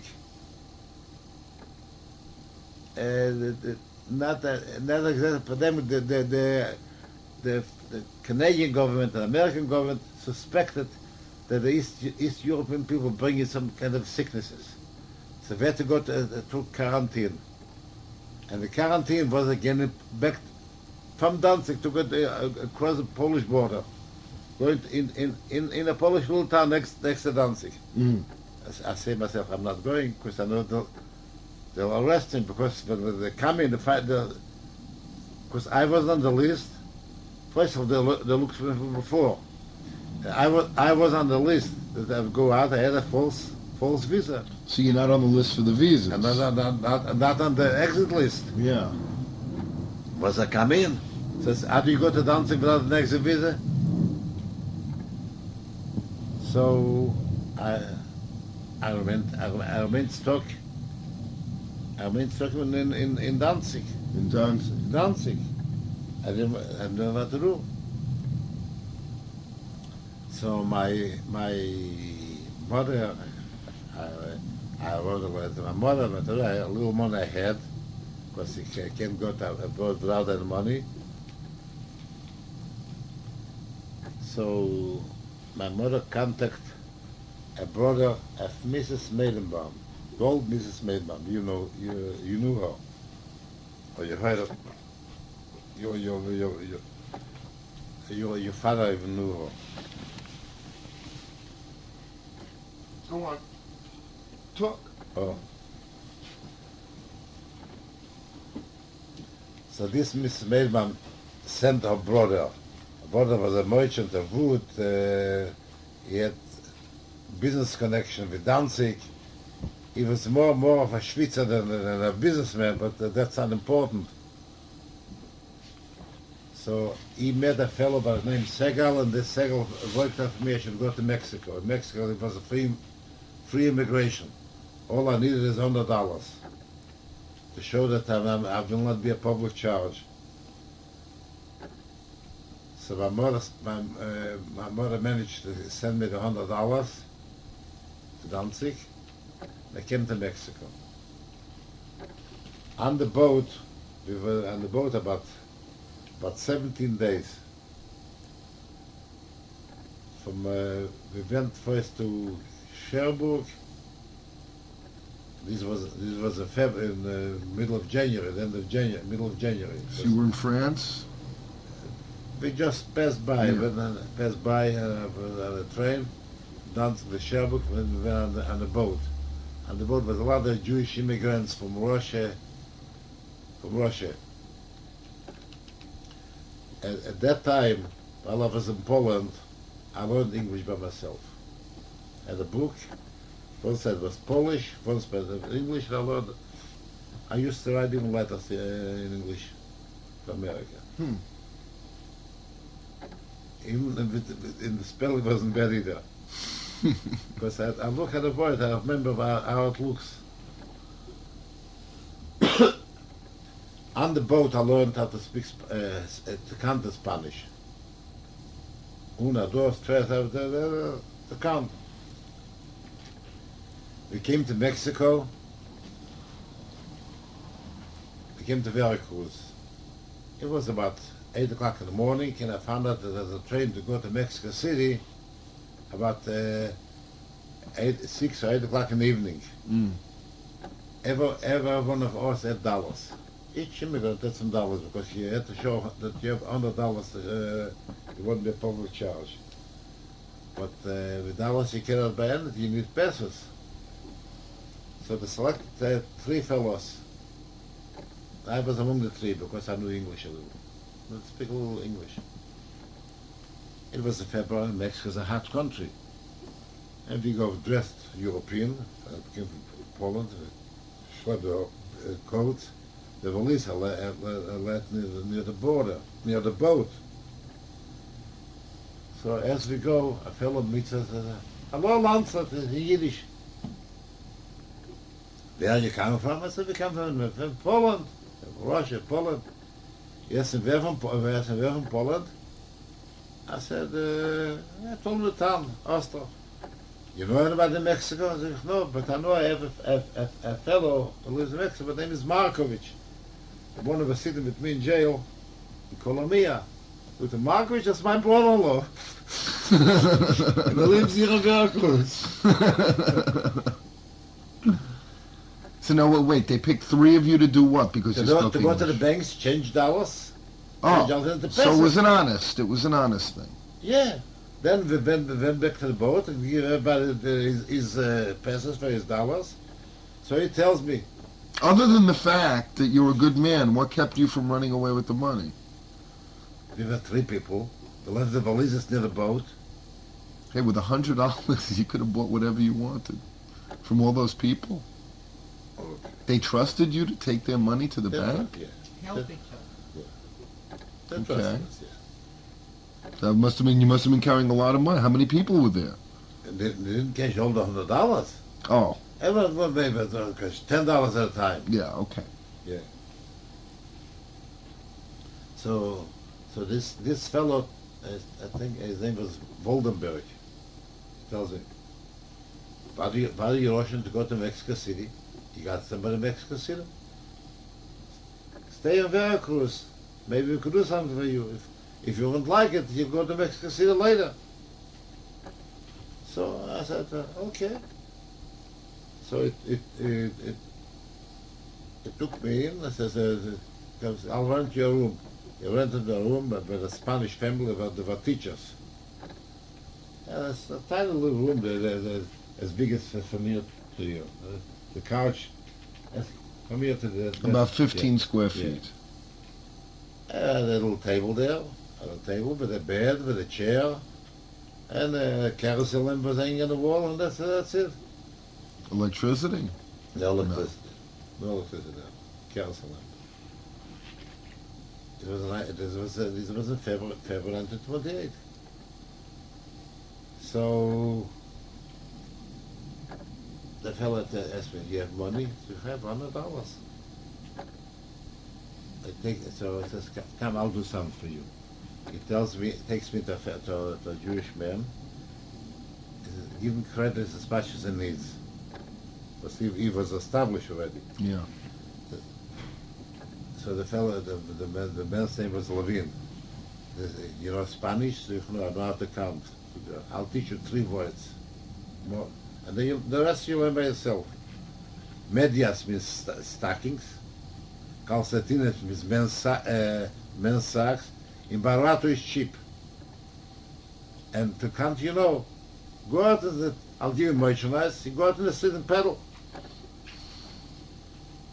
So that's what I did. I went to this street, the other street in Veracruz. So the first week I made $4. $4? Profit. Was that good? It was good. $4. How much work I make here in America? How much was your father making in America? Do you What? know? How much was your father making? I didn't know how much, but I know when I came to America 6 months later, I made the first week $8. Okay, so it was a good first Yeah. week. Yeah, the second week I made $8, then I made $12. In Mexico didn't even have paper money, silver. Mm. Everything was silver. If I had saved that with the silver, today it would be worth a lot of money. So your boss liked you. Was he your boss, or did He was my he boss. just sold you the I stockings? sold the stuff, but whatever sold me, I had to come and pay him the money. So, but he liked you because Yeah. you were a good customer. No, that's what I did. Yeah. But you sold more than the other people, I assume. He doesn't care. I didn't compete with anybody. Yeah. Okay. Yeah, I was on my own. I bought much and then I sold it. If I sold more, I bought more. It's very much like what Yeah. your grandfather did. So then I had some steady customers or two. Later on they told me, I said Barato, he said Rabato. But gradually I learned how to speak Spanish. In fact, when I was with the teacher's house, I began to speak to the son a little Spanish. After I was 4.5 months. So he told me if I wouldn't know that you're only 4.5 months, I would say you're 2 years already. So I picked it up.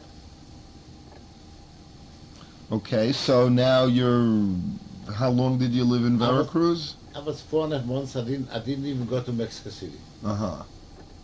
I was. But you were writing to your father and to your mother? My father, to my mother. I knew at that time Norma. I sent the $5, once $5, and the second $5. I sent to the uncle in Lodge. There was a year's time. Also, once $5, the second $5. And I saved up some clothing I didn't need. I had enough clothing with me. It was warm clothing, but I didn't wear the jacket. I bought myself a straw hat, because you can't go without a hat of it altogether. Yeah. Even in February. Veracruz is very hot. It's a tropical climate. Mm-hmm. After 4.5 months, my father became citizen in April. So by June, I was able to go. I was eligible to get a visa. So then my father sent me an affidavit. I went to the consulate in Veracruz and they gave me a visa. But I was still a minor. So You were 20 years old. I was 3 months before 21. Uh-huh. Officially, because officially was a year later. Mm. The rest is the very beginning, a year late. So because of that, I couldn't get I had to drive second class, and I couldn't go direct. It was some crazy laws. I couldn't get a direct boat from Veracruz to New York. I had to go via Havana.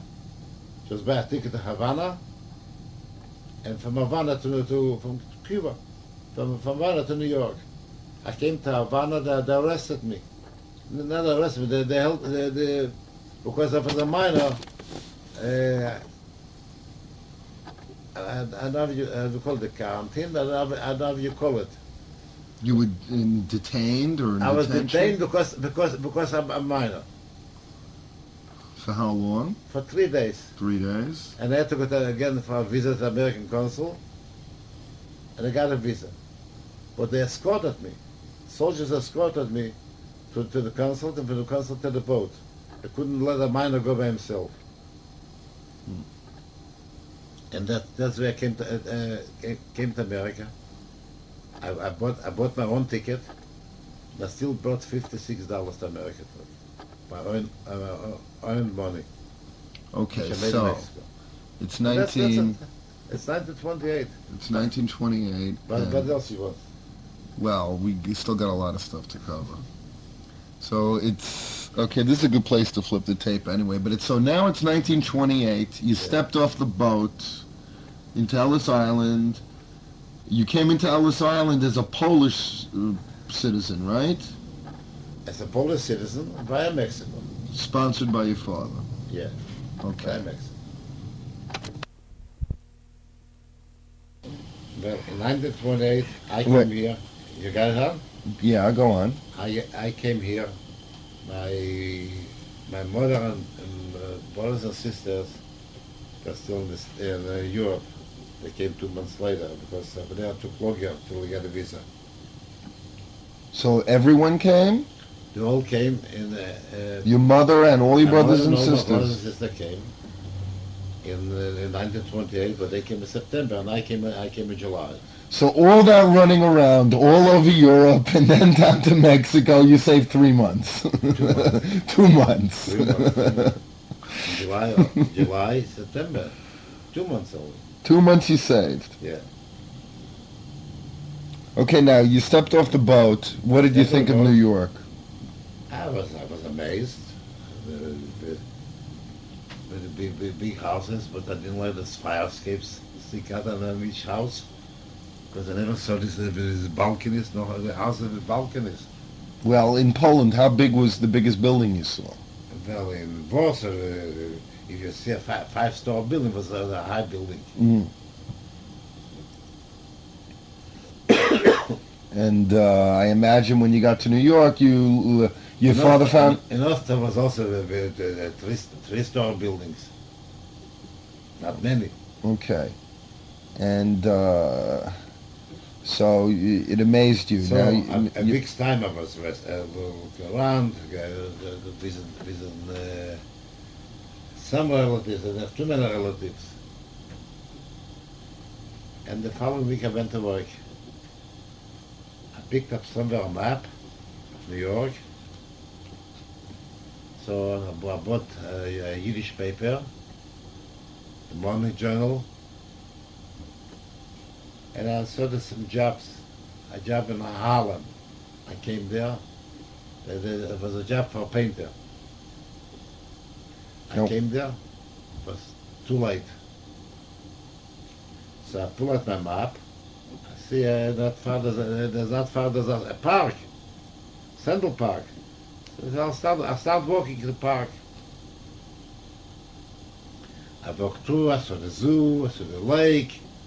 I came as far to 57th Street.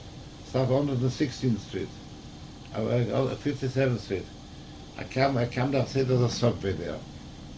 I take a look at my map. And I say, I know where the street is. And I see the subway goes to Brooklyn. My father was working on Atlantic Avenue. So I took the map and I came to my subway. So my father was saying, how did you come here? How do you know how to come here? He was wondering, he was so surprised, so shocked. So I told him that he could read the map. Now, your father had a place for you and your family? Where were you all living? My family wasn't here yet. Okay, so now it's just you and you were living with your father? I slept by my uncle's house. My father was Still the watchman. watchman. Yeah. Okay, now let's backtrack a minute. You knew Bubba at this time. Huh? When did you meet Bubba?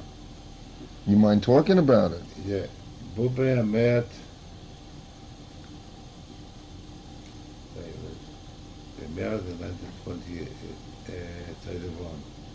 In 1928 I was a watch.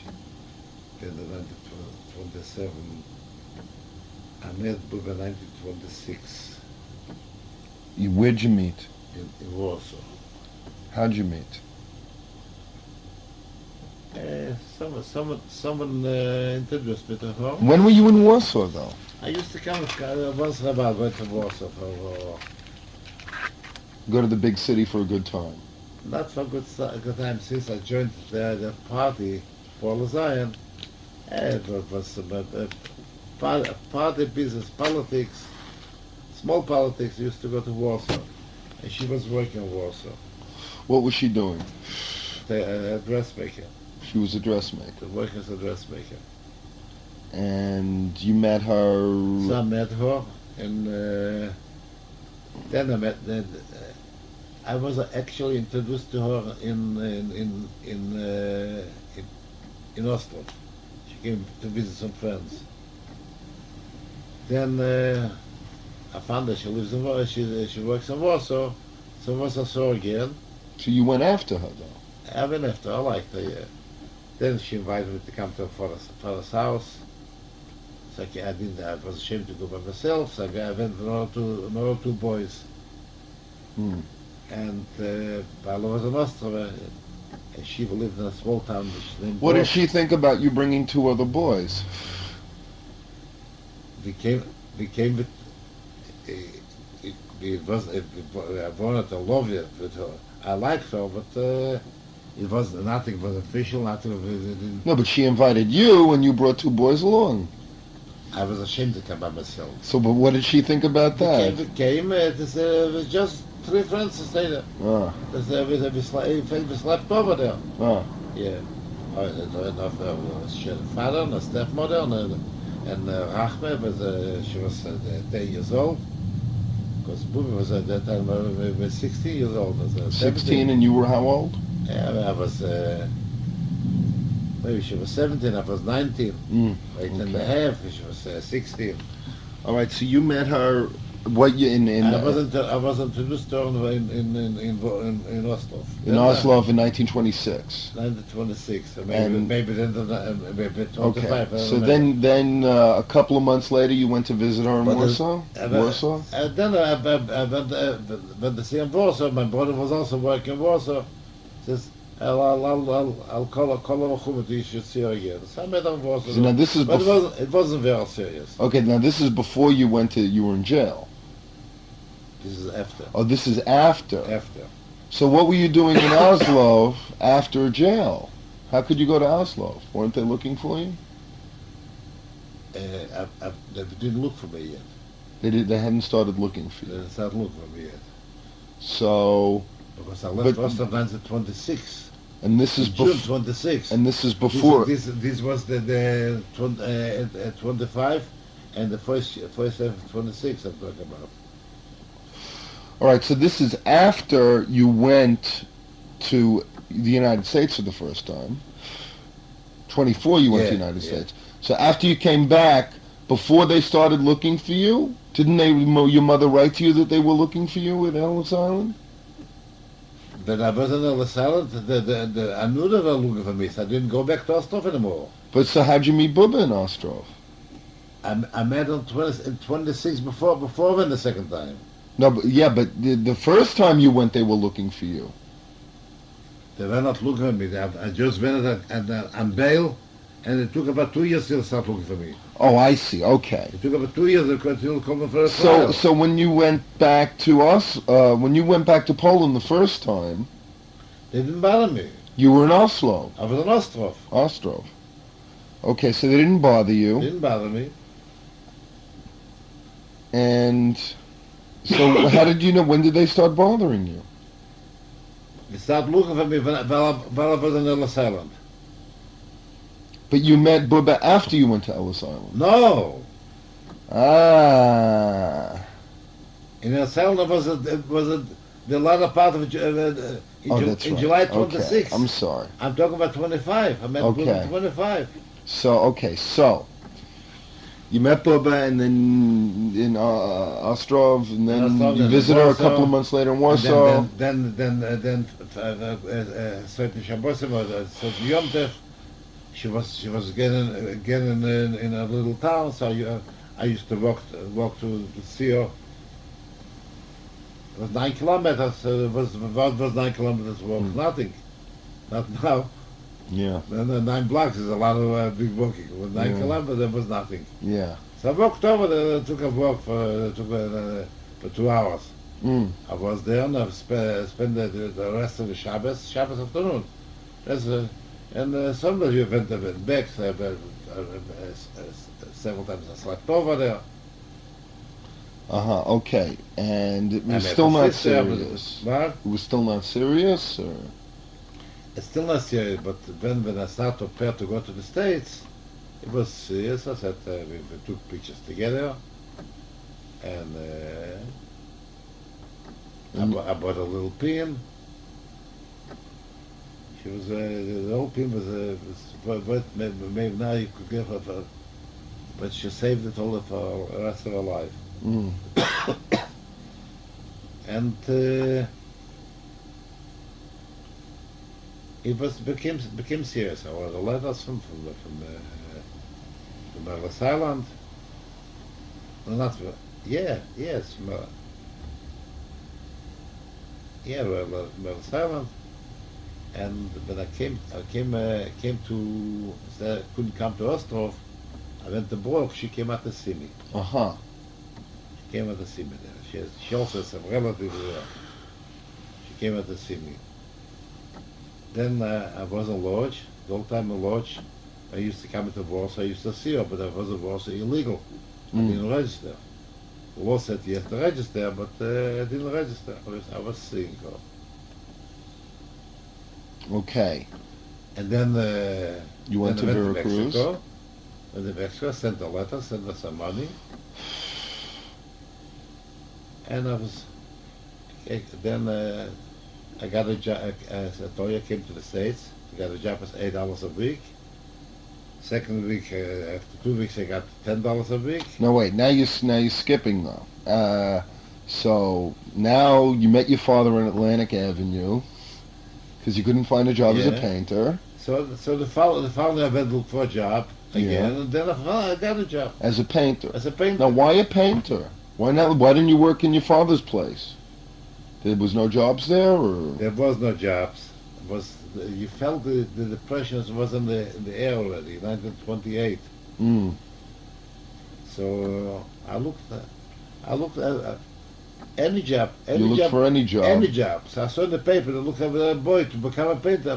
There's a word, a young boy to become a painter. So I said, I became a painter. And this was in the Yiddish newspaper. Yiddish newspaper, and they say painters are good jobs. Those days it's a very good job. Mm.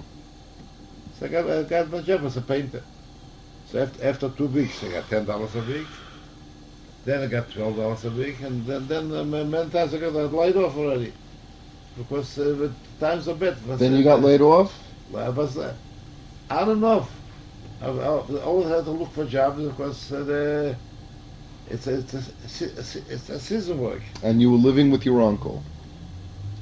I was living with my uncle, but in the meantime my parents and my mother came in. Yeah. So my father took an apartment on the 4th floor on Clinton Street on the east side. Clinton and where? Clinton and Monroe. Clinton and Monroe. And how big was this apartment? We had 3 bedrooms because we were 6 people. Mm. So 3 bedrooms, a living room, and a kitchen? the 3 boys slept in one room, 3 girls slept in another room, and 1 bedroom for the parents. And a living room room and a kitchen. and a kitchen. Yes. Is the apartment still there? No, further down. They tore it down. Further down, yeah. Now, I okay. lived on the 4th floor, walk up, plus a stoop, high stoop, about 8-10 steps to walk up to the stoop. I used to go to work, take my mother used to buy for nickel 5 rolls, 4 rolls for a nickel. for the quarter pound of cream cheese. And this was my lunch. I took home lunch, and I was paying $9 a week to the house. Because later on I earned more. $12 and $15 and then Okay, now, so the whole family was impressed with New York also, I imagine. And how did your lives change? changed a lot. Compared to you when you were all living together in Poland, compared to living all together on the Lower East Side? Did you basically stay on the Lower East Side? Did you go uptown at all? Did you go to the movies? Did you go Oh here? yeah, we used to go to the movies. But your father never went. No, I used to. I belonged to the part of Paul Design. I found them over here. And I joined over here, Yeah. and then in the evenings, I started to go to the Jewish teacher seminar. I wanted to become a teacher, Mm. so I figured I'll work as a painter till I'll work for some fab. Then I'll become a teacher Mm. in Yiddish and in Hebrew. I took up first of all Yiddish literature, Mhm. Hebrew literature, algebra, English, Where were you learning this? in the Jewish teacher seminary. Uh-huh. It was a 425 Lafayette Street. The building is still existing. Oh. And was your father And, still very religious? Yes. And were you? No. You would, now that you'd come to America, you I were, was not religious at all. well, in Mexico, you weren't religious at No. all?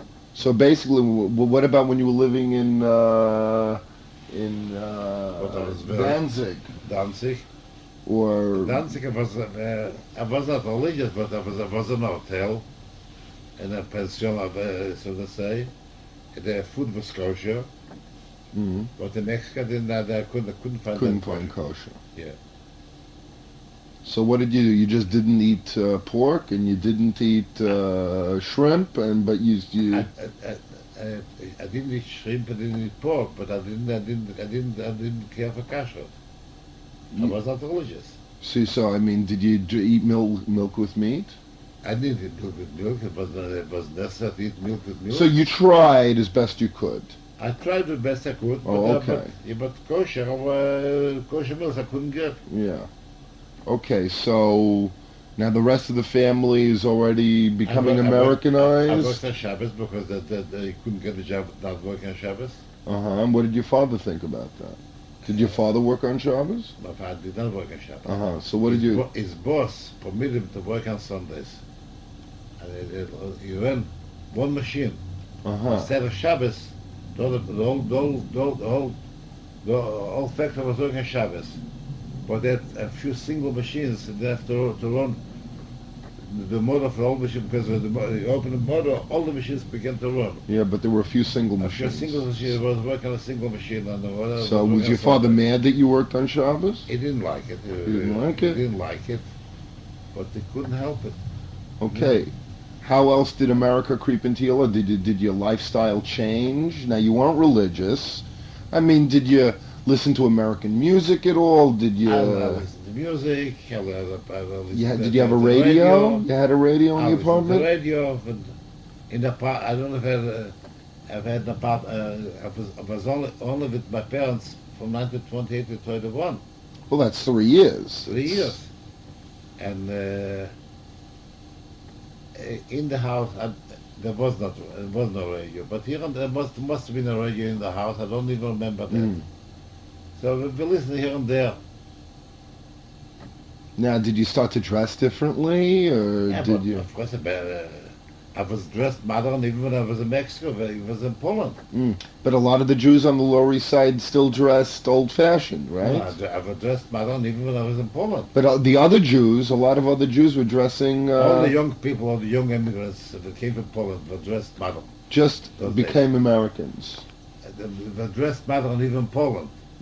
Now, did your father say, well, you're becoming too much of an American, you're assimilating too much, you should, Not assimilating. It says that you're not religious, you become like a goy. yeah.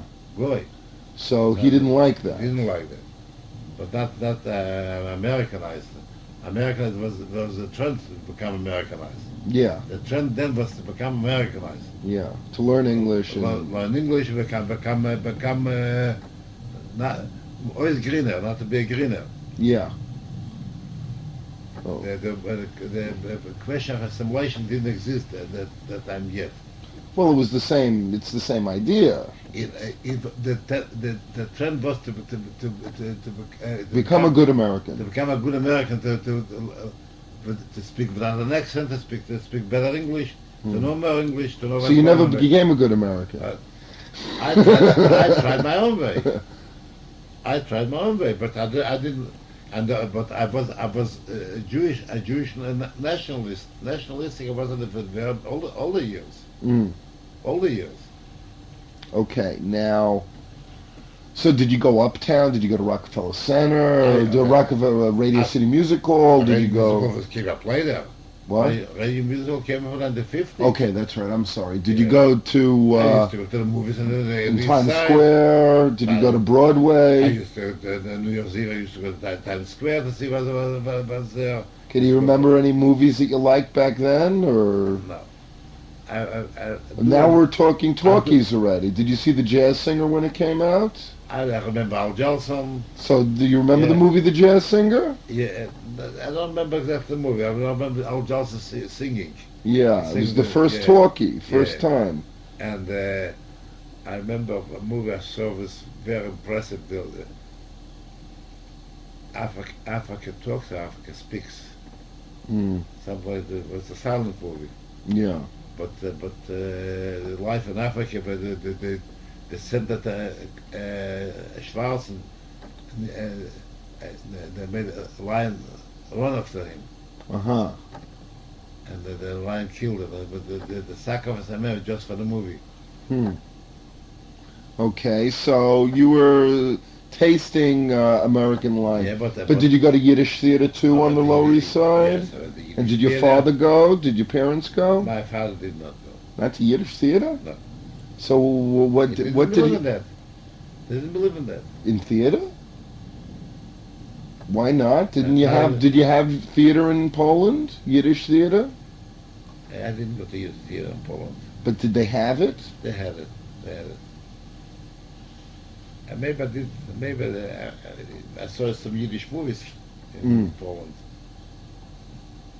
No, you couldn't have seen Yiddish movies in Poland because there were no talkies then. With Yiddish written titles. Yiddish written titles. Yes, Yiddish written titles. Okay, so basically your father led a very quiet life. He did not... He was a hard worker. Free time was busy with the shtibel, with the Rebbe. So this was his entertainment. And mother was busy with the 6 children in the house.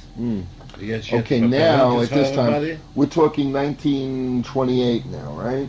Yes. So 1928, you were you're 22. You were 22. Yes. Robert was 24. Robert was 20. No, Robert.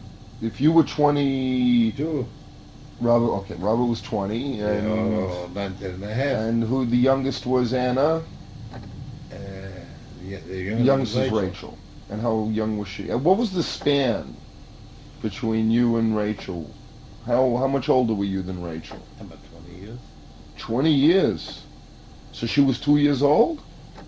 Yeah. She was a baby in New York? Maybe not. She was born in New York, no? No. She was born in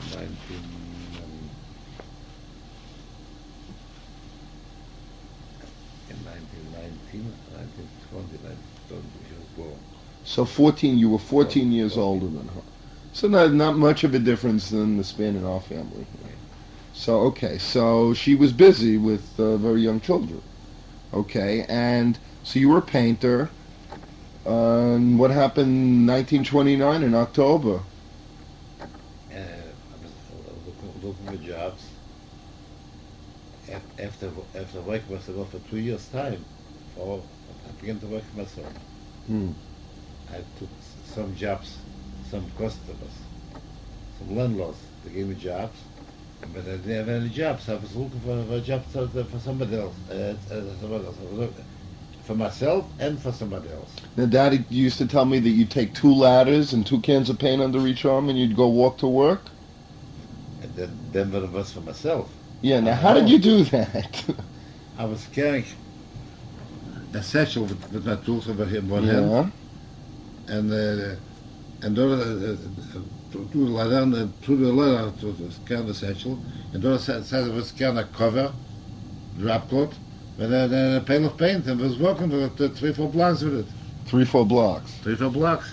Many times, something I remember a job in Astoria, on the Lower East Side. A car I didn't have. So I shot the letters on the subway. On the subway. Yeah. Now, where did you keep this stuff? In your apartment, the ladders and the... I rented the basement. You rented the basement. Rented the basement. You paid $3 a month for basement. But you like life in America. I liked it. You couldn't beat it, right? I liked it. I hoped for better because we were working life was hard.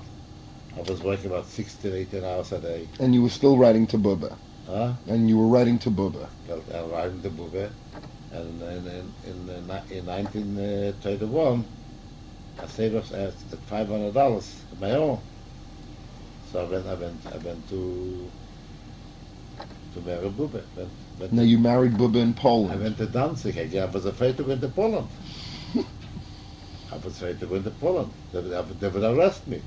So you married Bubba in Danzig. She came into Danzig. She came into our father and our sister. Came into Danzig. We went to a rabbi there. We get at the minyan. We made a put a chuppah. That's all. So now she marries you. She's an American. Well, Oh, you weren't American yet. I became an American In 1931. on my father's papers because I came in as a minor. I was as soon as you stepped into American soil, you were an I American. was an American. So as soon as she married you, she was an American. Yeah, but So there was no problem bringing her over. so when I came here, when I married her, I went there June 6th. I went to Poland, to Danzig. She met me there, and August 6th I came back. After I came back, I had to send papers for her. Oh, I see. I had to Okay. send papers because I left my wife there. I had to send papers for her, and so she came in December. Uh-huh. It took 4 months. So then you got your own apartment. No. No? Then I was living for 2.5 years. 2.5 years I was living with my parents. You said from 28 to 31 you lived with your parents. To 31. Yeah. So how long is it? No, but when did you marry Bubba? In 31. So you Wait, must have no, been, no, yeah, no, you no, must no. have lived to 34 with your parents. Your father was born in my parents' house. Really? Okay, so So that was 34. So my parents moved over, but we had a room in their house. So your parents moved, it wasn't the same apartment? They moved from the 4th floor over there. And I came back to America from after I was married. I was still on the 4th floor on the Clinton Street. Then we moved on Henry Street. Uh-huh, that's right. Henry and where? Henry Street. Moved at Henry and Montgomery. Henry and Montgomery. Henry and Montgomery. Okay. So Yes, there was 6 of your family and Bubba. No, Henry and Clinton. No, wait, there was... Twice. Henry and Clinton. And then we moved to Henry and Montgomery. Henry and Montgomery, your father was born, and your father was only about 4 or 5 months old. We took an apartment ourselves. Mm. And that was on Henry and Montgomery. No, then was on Clinton Street. There was a 2-room apartment. Mm. Now, you only spoke Yiddish in the house. Only spoke Yiddish. That's because Bubba didn't know English yet, right? I assume. No, she knew English, but not only because that. Even now, it's easy for me to It's speak your natural English. tongue, of course, yeah. So until my dad was 6 years old, they used to call him the little foreign kid, right? The little Jewish boy. No, wait, but everyone was Jewish there, no? But the other kids spoke English. English. And he spoke Yiddish, so the Yeah. little Jewish boy. Okay, well, all right. Well, I think we did most of The it. finish Sunday, the rest. Okay, well, I enjoy it. I think it's fascinating. If I had lived half the life you had lived, I'd be a much better writer. Okay, this is the end of part 2 here. You got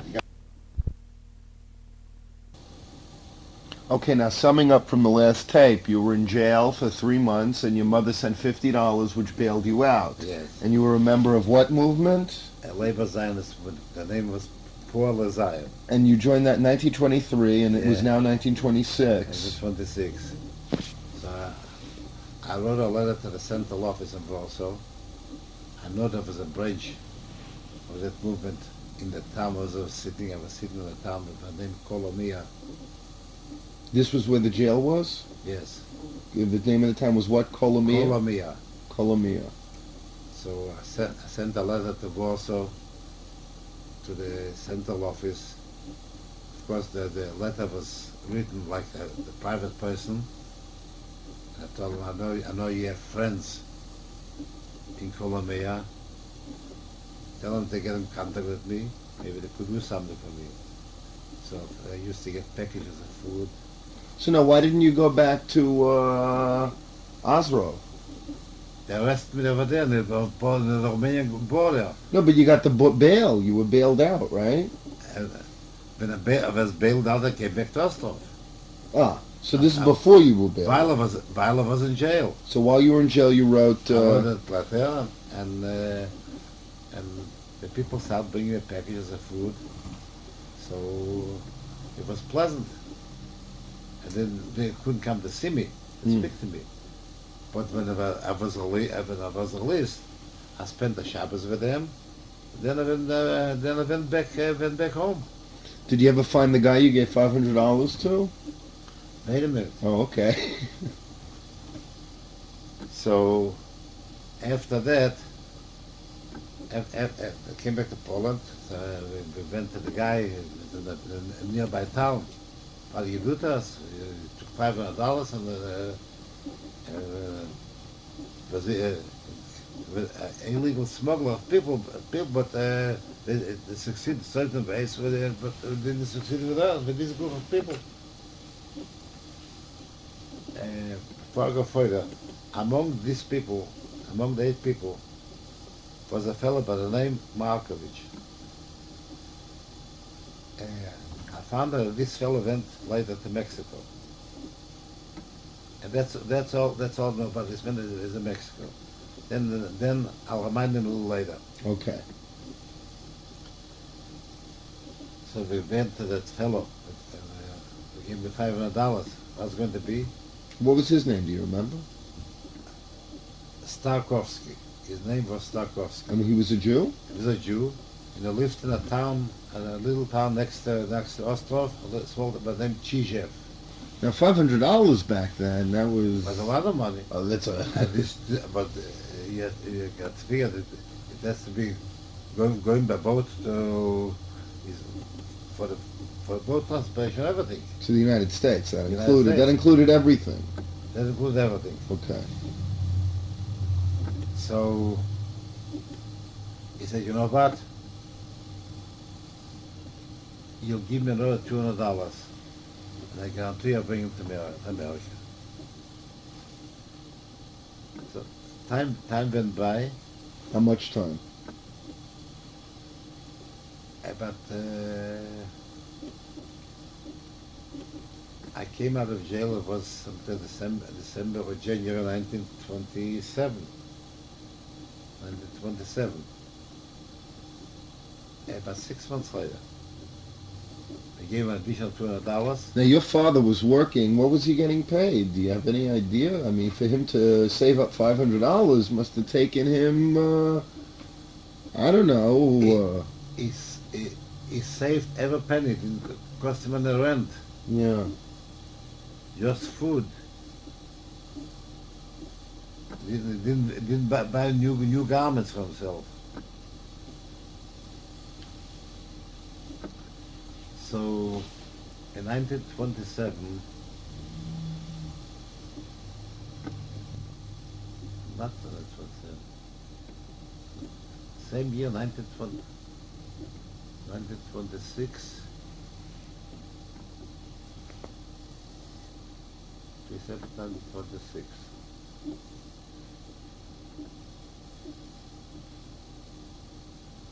Because the whole year 1920 was a few months later.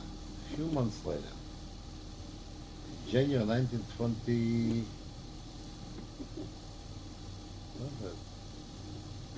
It must have been about 2 months later. 2 months later, same summer. It took, we gave them $200, and it took another group of people.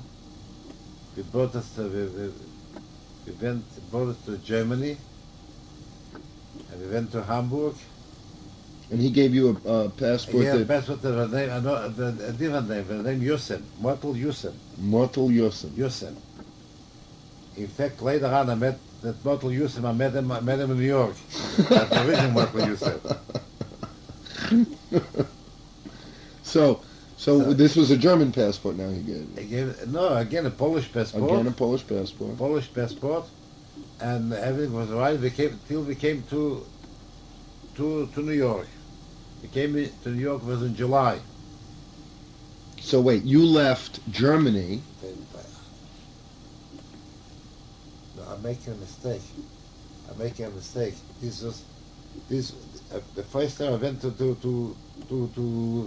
was in 1924. 1924. You went to Romania. 1924 we went to Romania. And we went back, and I was till 1926 in Ostrov after the bail. Mm. And then 1926 summertime. He said we came July 3rd. We came to the border of New York. It's a good day. Yeah. But wait, so you left by a ship from Germany. From Germany, yeah. With a Polish passport in your With a pocket. Polish passport, yeah. And you came to Ellis Island. Ellis Island. And the found that the passports are false, and we were sitting 10 weeks in Ellis Island. I was sitting 10 weeks in Ellis Island. Some people went back before, and after 10 weeks, my father used to come to see me. My uncle, the one that sent my father the affidavit, he and his wife, they came to see me. The family, Perlman, that my father used to come in for Shabbos, they came to see me, but nothing helped. My father took a lawyer, nothing helped. I was deported. And you were sent back to Poland. In the meantime, while I was sitting in Poland and in Ellis Island, they called me there for a trial. For what trial? Because I had been out on bail. Oh. Because I couldn't show up to the trial, so they declared me as a fugitive. So they wrote a letter to my father. So in America, the Polish authorities wrote to your... No, my mother wrote a letter to my father that they're looking for me, I'm a fugitive, because I didn't stand up to trial. So I knew I cannot come to Osterbeck. So I went to Danzig. Danzig was a free state, and from Danzig I took the train to Poland. I went to Gowrowo. You know Eleanor and Gordon. No. Your mother's friend from the living in Edison, New Jersey. Beverly Gordon. The name sounds familiar. To Beverly Gordon's grandmother, which was my father's sister, lived over there. Where was that? To Gowrowo. Gowrowo. I don't think you'll find it here. I went there. It's a small town near where? Near Osterlenka, Ruzhan. Okay. It's So first you went to Danzig, all the way up north, from Danzig. and then you went down I to... went down back to Poland because Danzig wasn't Poland, it was a free state. Danzig was its own country? It was a free state between the two wars. So that was between Prussia and Poland, was the state Danzig. Yeah, it was free, but the Polish people had the same right like the Germans. With a Polish passport, you could go in without a visa. Okay. So then you went back to... So I went back there. My mother came to see me, but she told me not to go, not come home because the police is looking for me. So Just one question. How long did it take from you to get from Germany to New York? by boat, By boat. about 10 days. 10 days. Oh, so not so long. About 10 days. And I was traveling, today I was traveling second class. Because they gave us good, they paid so much money, they gave us good tickets. Ah. Second class. But on the way back, from when I was deported, I was the only passenger on the boat. Really? Yeah, I was traveling 2 weeks on the boat. It was a cargo boat. Uh-huh. What was the cargo? What was the cargo? Maybe there wasn't a mashgiach, but the only Jew was a mashgiach. Maybe it wasn't cargo. I don't remember. Ah. Maybe it was on the way back there was no passengers. They went empty. Okay. Now I have a question. It's a silly question. Couldn't you jump off the boat and swim? I couldn't swim. Couldn't swim. Where will I swim? To Manhattan? I was in Manhattan. While they're taking me, I figured maybe I'll run out. But I didn't want to take a chance. What could they do to you? Send you back to Poland, right? I was afraid to run away. Yeah, well, it's very easy to say, look back and say what you should do, but you weren't in Manhattan, you were on Ellis Island. But to take me to the boat, it took me to Manhattan.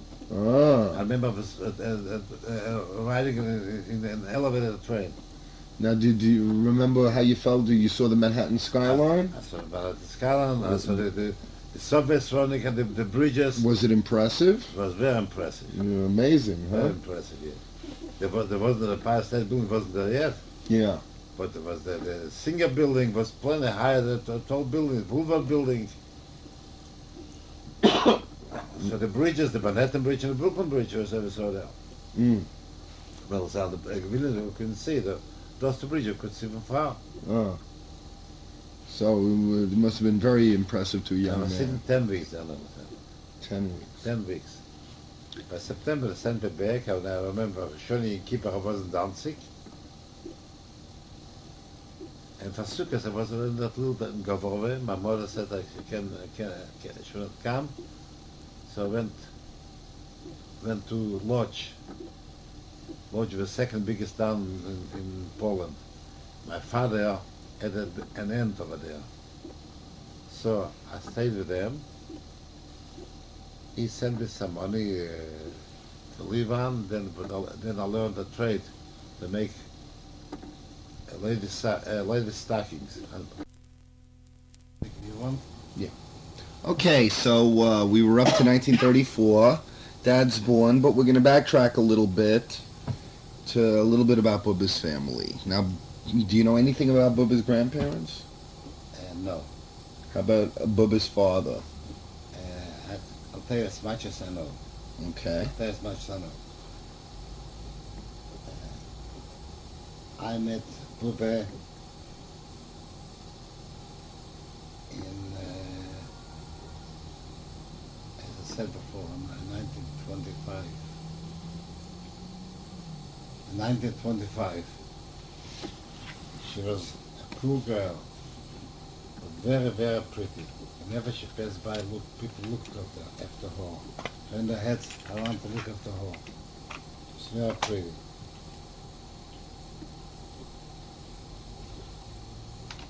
She had a stepmother and stepsisters, and she was mistreated by her stepmother very much.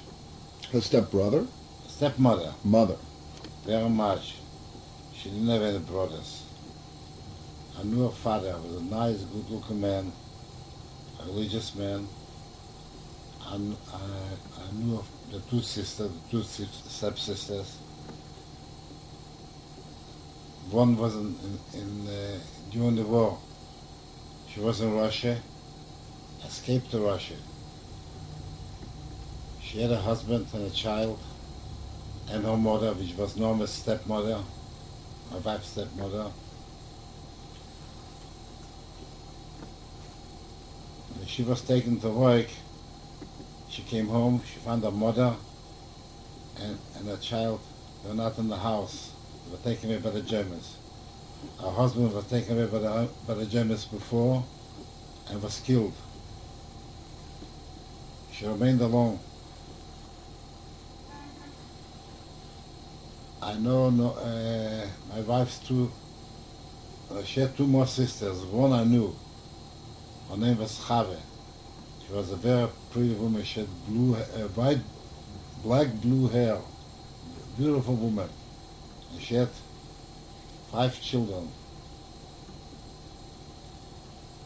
Now this was Bubba's natural sister? Yeah, Bubba's natural sister. So she had 2 natural sisters. Yeah, she had another sister in another town, in Vengrov. She was also killed with her husband and the children during the Holocaust. Do you know what concentration camp? Not in the concentration camp. I'll come to the story first. When I went back to Danzig to get married to Bube, her father and the sister that lives in Brock, and in the hometown where Bube was born, they came to Danzig to be present to the wedding. There's the sister and the father. Also an aunt from Warsaw came along. To me came my aunt who lived in my hometown, Ostrov, my father's sister. They came to the wedding. That aunt went after to Palestine before the World War II. And what was her name? Her name was Rivka, my father's sister. And she died in Israel just a few months before I came to Israel to live there. And that was 1980? In 1974, she died at the end of 1973, or the beginning of 74. Mm. Now, so Bubba had 2 natural sisters. Bubba had 2 natural sisters. And both of them died in Germany during World War II? Yeah. Of course, in 1931, after I married Bube, 4 months later she came to the States. She came in December 31. And she was communicating with her father and with her sisters. And we knew more or less everything was going on there. In fact, I sent an affidavit to one of the nephews in Vengrov. He should come. I wanted to bring him over to the United States. He got the affidavit, but then the war. In 1939, the war broke out. He had an invitation to come to the consulate in September, but when the war broke out, everything was stopped. Today, my sister Rachme, who saved herself to Germany, the day she tells me our experiences, all the people from the town Brock were driven out and they ran in different places. The sister that lived in Brock went to a town by the name of Slonim with the children. And there they found their death when the Germans entered. So no, wait. They were in the town. And when the Germans invaded the town, they killed all the Jews? they killed all the Jews they could Yeah. find. Yeah. So Rachma escaped. One of the boys ran away from Slonim. He ran away to Russia. We received some postcards from them, but not anymore. He disappeared too.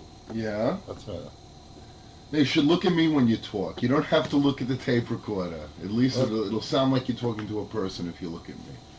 Nobody knows who I'm looking to. Well, I know, but you look at it, it's like you're talking to a machine. Yeah.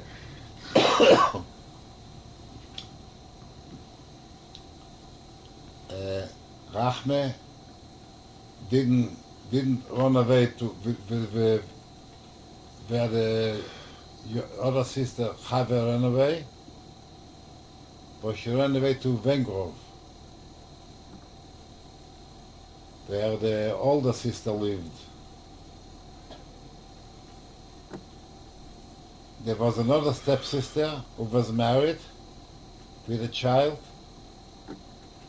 and from the report we heard, she was driven away to Treblinka, and there they buried her alive with the child.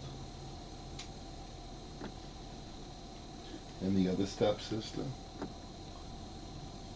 I'm talking about the other stepsister. No, weren't there three? She had two stepsisters. Rachme went to Vengrove. They were laying, they dug out a shelter and were hiding there. But they were very thirsty. Sitting there, they were very thirsty. So How long were they in the shelter? they were for a few days in the shelter. It was in the beginning.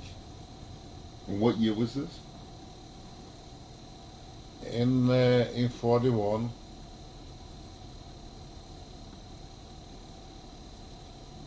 And they were very thirsty. 41, maybe it was even earlier, maybe 1940, 40 or 41. They were very thirsty. So the Bubis' father-in-law and nephew, the one I sent a paper, an affidavit to come to the States. They went out with pails to go to the river to get some water. So a Polish little boy saw them and they start screaming, Jude, Jude, Jude. The Germans ran after them. They didn't want to go into the shelter, so they ran into the house. And in the shelter they heard the shots. They killed them both. Who did they kill? The Bubba's brother-in-law and the son whom I sent them the affidavit. Ah. They were both killed. And but Rachma and the rest of the people in the shelter? So Rachma says she's running away. She doesn't want to stay there. And she begged another little girl and a cousin to come along with her. So the girl said, what's going to happen with my parents is going to happen with me. She didn't want to go. And they were killed. They were all killed. So Rachma ran away. Rachma ran away. She met two more girls. They ran together. They came to a village. It was evening. It was cold. It was winter time. It was cold. So they hid in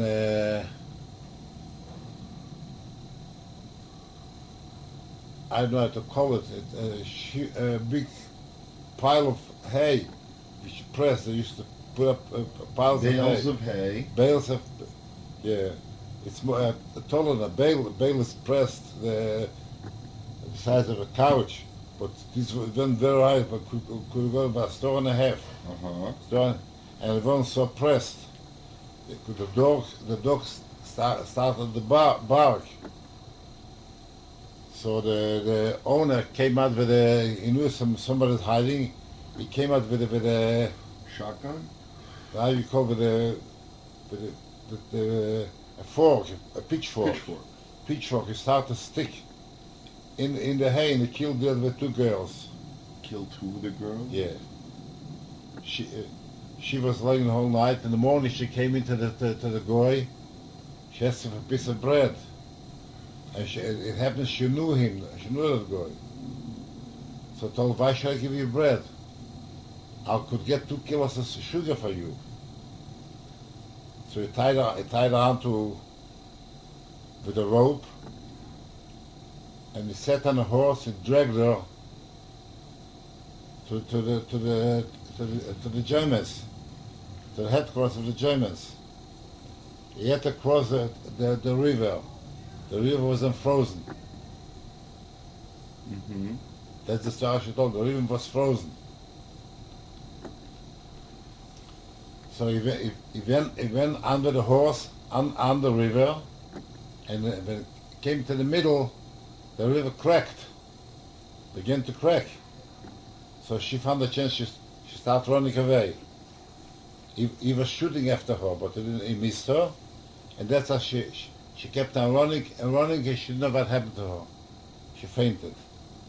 Then she found herself among partisans. Among what? Partisans. Yeah. And that's how she saved herself. Underground people. Incredible story. Yeah. And that's how she saved herself. From there, during the time she went to Russia, she was during the war in Russia. Then she came back to Poland to look for family. She didn't find anybody. And then she came to America? Then she met another fellow. She saw she knew her husband was killed. Her mother was killed, her child was killed. She found Mule. He also had a wife and children which were killed. So they both married. And they were in the DP camps in Germany. In what? I'm sorry? DP camps, displaced persons camps. Displaced person. Yeah. They call them DP camps. In Germany till 1949. 1949 they came here. Okay, now. That's how much I know about Bubba's No, but wait, family. Bubba's father, what happened to Bubba's father? What did Bubba's father do for a living? Bubba's father was a sign painter. And he painted signs up until World War II. Yeah, painted signs up to World War II. They lived in a little town. And Bubba's parents Bubba's father were in the shelter. Bubba's father died in 1938. In 1938. A year before the war broke out. And Bubba's mother? My mother died when Bubba was 2.5 years old. Uh-huh. Or 3 years old. Okay. Because she had a stepmother. So that's pretty much all you know about Bubba's That's family. all I know about Bubba's family.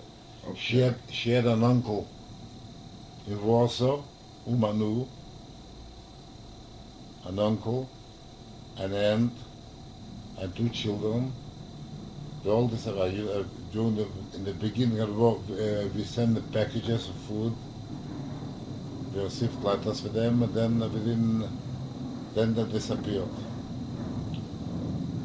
So that's pretty much all you know about Bubba's family. She also had a cousin who lived in Warsaw. He had an American-born wife. So in 1942, the Germans exchanged them for for prisoners, and they came with a Gripsholm, a Swedish boat. They came to the United States. Now, what importance was Bubba's cousin that he'd be exchanged for prisoners? He and his wife and the 2 children were exchanged for prisoners. Why? Why them and no other Jews? Because she was American. Ah, I Because see. his wife was American, the children were American citizens, so the husband was also considered the American consul, were considered as American, and they were exchanged. So I remember we lived that time on Henry Street. many people came to ask if they saw the families in Warsaw, because they were in Warsaw till 1942, but they started exporting Jews to Treblinka and to Auschwitz. So people came to ask them if they saw a family, they know what a family, because we here didn't know exactly what's going on there. And what did Jews in America know about what was happening in Germany?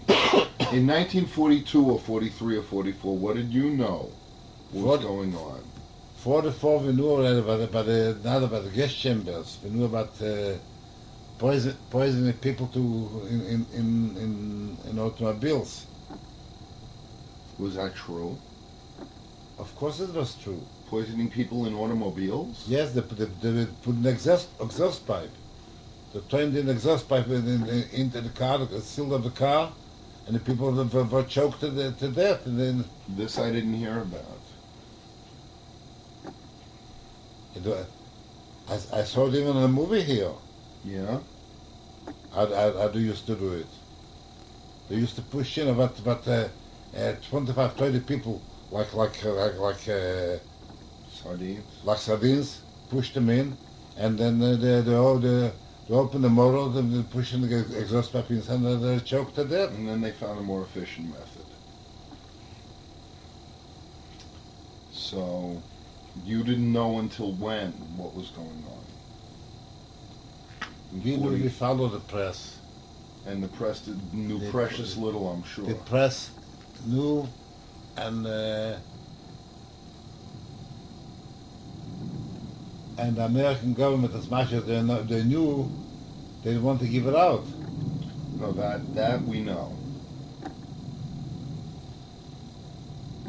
Well, you're not interviewing about the Holocaust. I'm not interviewed, but it's a part of our history, so I have to bring it up. So okay, so now it's... Bubi suffered a lot. She lost her whole family. I know. Okay, well look. So it's 1934 now, and Daddy's born. Yeah. And now the most important question I have to ask you over this whole thing is, why did you name my father Norton? We named the father Naftali. I have a cousin whose father sent affidavits to my father to come here. When I came here in 1928, this uncle and his wife, which was my mother's sister, they were not living anymore. Yeah. But we were in good contact with the cousins. In fact, for a while the cousins lived with us when we came. And this cousin Jack, he said, you have to be Americanized, give him an American name. So I let myself talk him in. He said, he found the name Norton. Jack Shetter is his name. He still lives near Monticello somewhere. So he's the one to blame? He's the one to blame. Not you. No. Okay. So it's 1934 and my dad's born, and, Yeah, and 4 months after... I want to bring up my children. We're not up to all your children Jewish. yet. Your father was born. It was my child. Well, that's the first child. Yeah. So, I want to bring my children Jewish. I spoke to them Jewish only. I wanted to know Jewish. But what about your want to become a good American and to learn English and all the hard work that you did? I had no time to learn. I had a lot of ideas and plans. I had to be a teacher, and I thought someday I'll study medicine, become a doctor. But it was only ideas, because I had to work. I worked hard. I worked about 16, 18 hours a day. No, but my question is that when you came to America, you saw a great need to become a good American, to learn English, to learn American ways, as long as they didn't conflict with Jewish ways. I didn't try to be. I understood America is just a country like anybody else. I didn't see there was any superiority But you learned English right of away, an didn't American. Of an, I didn't understand what means the ideal to be a good American. The ideal was to be a good citizen in any country I am, but not to go. To be an American wasn't superior. I didn't than be a Jew. I didn't want to give up my being a Jew to be American. I'm not saying. It was not a conflict. I live in America, so I was a loyal citizen, but I didn't want to give up anything of my ideals. But you learned English. I learned English right away. As soon as you came to America, you learned English. I learned English in Europe yet. When I came here, I knew English. I knew even how to spell in English. But you tried to learn it better, I'm sure. I tried to learn. I went so why not your son? Your son was born here. Why shouldn't he know as good as you at least? I knew that he'll grow up, he'll know English. But I want to know was a national Jew. I wanted to be a Jew first, because he was born a Jew. No. And then, okay. Now, Lord knows. I'm telling you, I'm not discussing the vision. I'm just telling what I felt. Okay. I'm telling you facts. I'm just trying to get the facts. I'm telling you facts. I want my children to know that they're Jewish, and to know Yiddish good, and Hebrew, because these two are our national languages. See, but when you were 6, you didn't know Hebrew, did you? You told Yes. me that you only learned from the Chumash. When I was 6, I learned Hebrew studies. You started. I started, and I want to start my son also Hebrew studies. I want Hebrew studies. But okay. And he should know. He should know Yiddish is a modern language. Okay. Well, my only question is that you obviously felt Yiddish, learning Yiddish and knowing Yiddish was synonymous with being Jewish, and that he was born in America and you learned all the English and you knew how to communicate with other people, but your son didn't know English to communicate with other people. Are you discussing with me? I'm asking you. Why not English? Why not English along with Yiddish? I said English he will learn by himself. And he did, because he speaks English better than you and me both. Yeah. I said English. I was sure that he'll know English. I wanted to give a Yiddish base. Oh, okay. Then that answers the question. Okay, so, and 4 months after Daddy was born, you moved to your own apartment? I moved to my own apartment. And where was it? Was that on Henry Street? No, that was on Clinton Street. Clinton and near Grand Street. Near Grand. Yeah. Okay. The house isn't there anymore. And you were still painting? I was painting for 31 years. I was painting. And 31 years starting when? Starting in 1928. Mm-hmm. And you were saving your money, I assume? I was saving money. In 1937, Rhoda was born. Before that, I was very sick for about 10 weeks. I couldn't walk. Sick with what? Rheumatic fever. I was laying in the bed, and from bed I managed my work. I had a couple of workers working for me. So wait.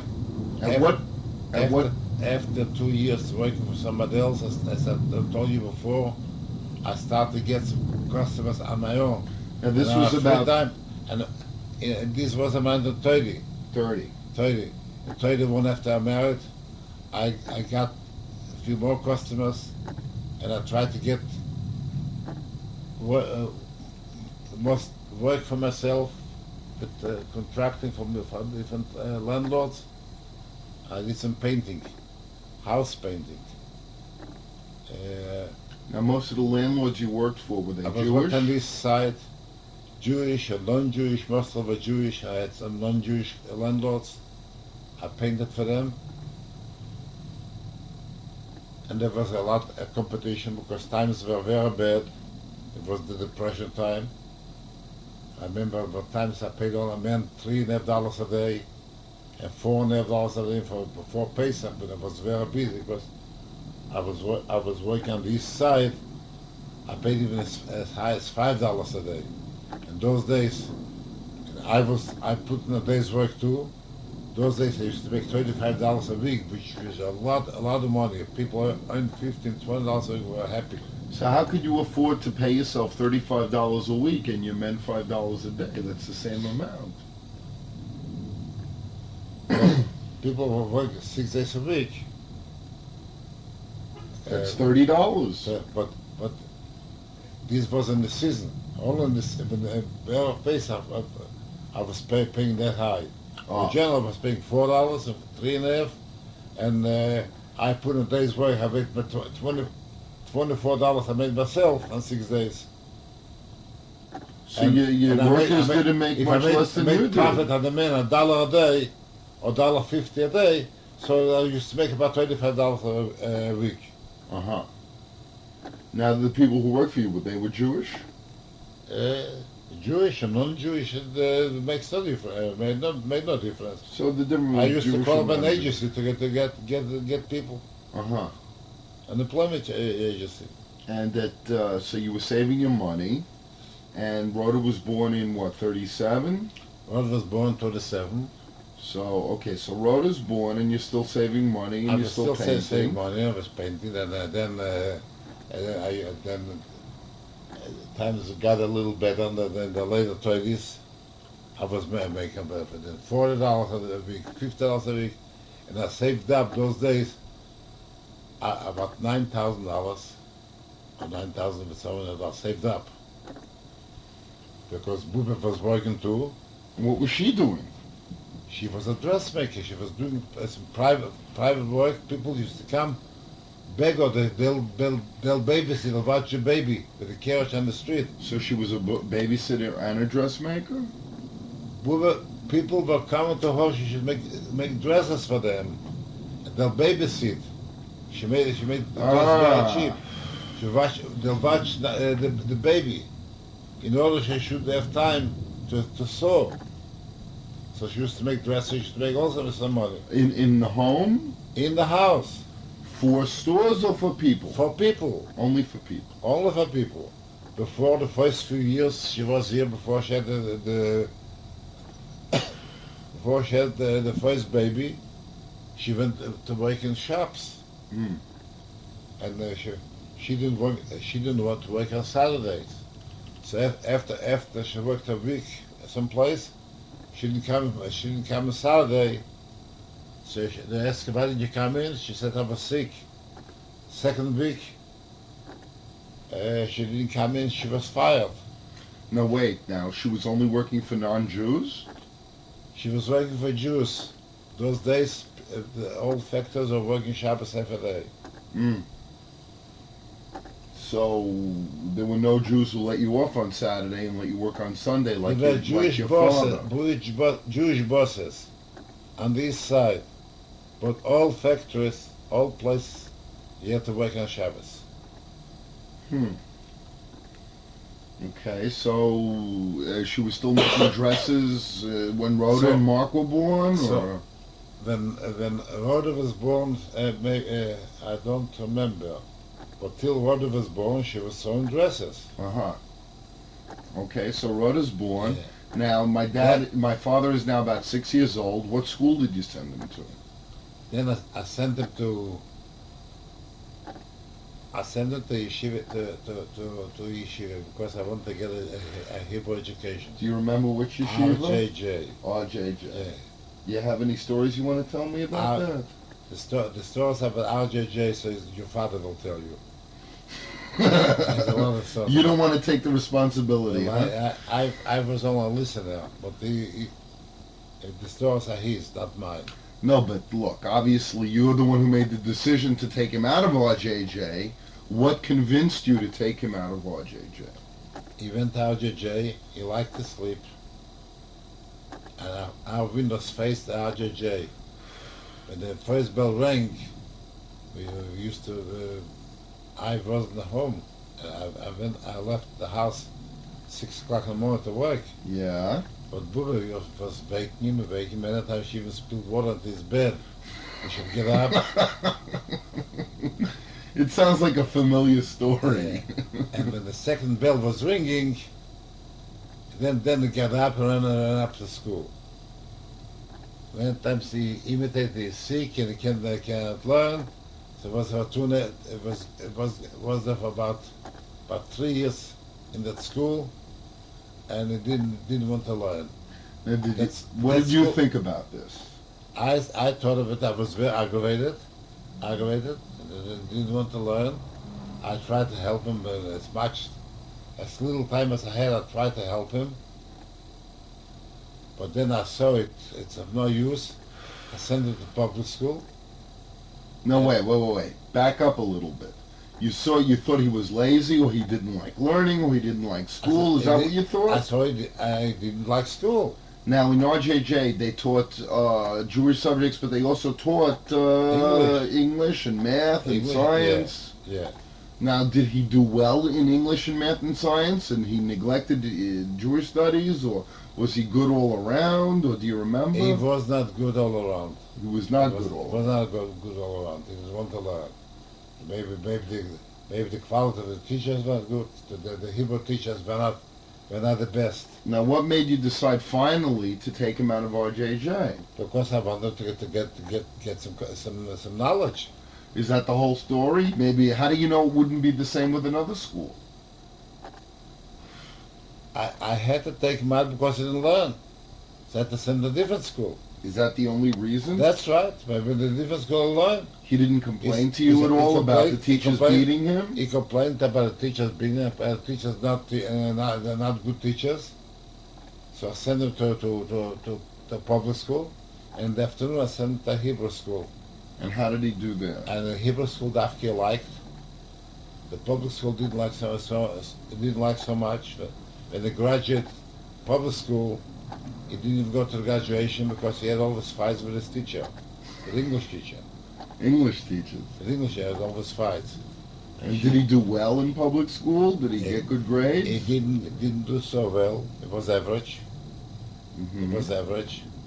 But the Hebrew school, the Hebrew teacher Dafka liked, he used to go to his house privately to discuss with him and to learn with him, because I knew that there's the abilities that is capable to learn.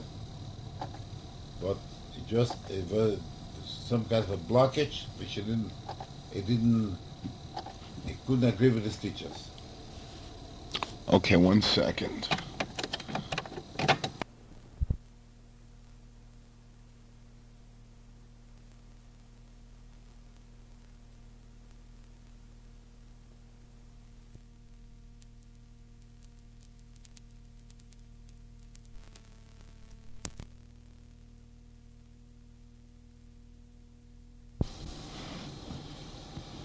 Okay, now my father taught me a lot of bad things. He told me a lot about bad things about RJJ, but did he go to the hospital? Was he ever beaten so bad he had to go to the hospital? No, You sure about that? I don't remember that. You don't remember that.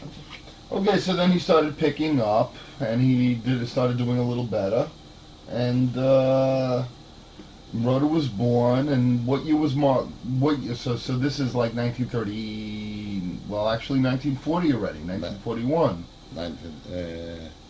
Yeah. So Mark was born when?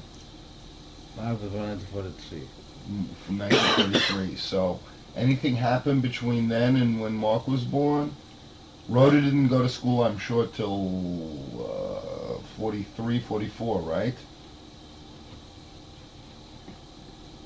Did she go to kindergarten? Did Rhoda go to kindergarten? No, she went to public school. She went to public school, so you decided not to send any more children to RJJ.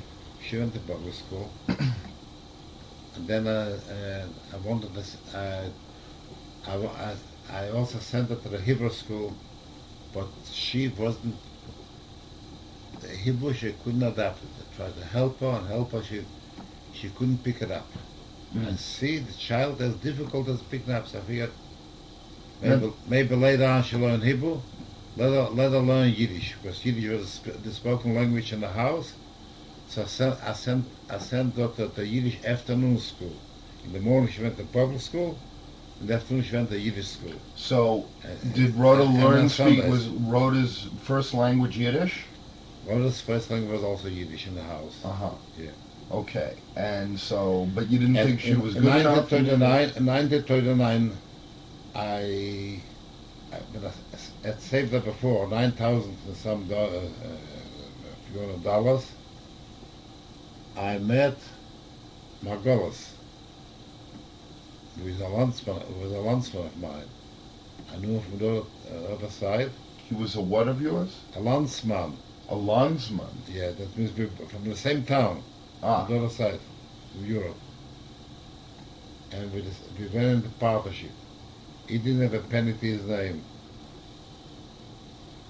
He had partners, a house with somebody.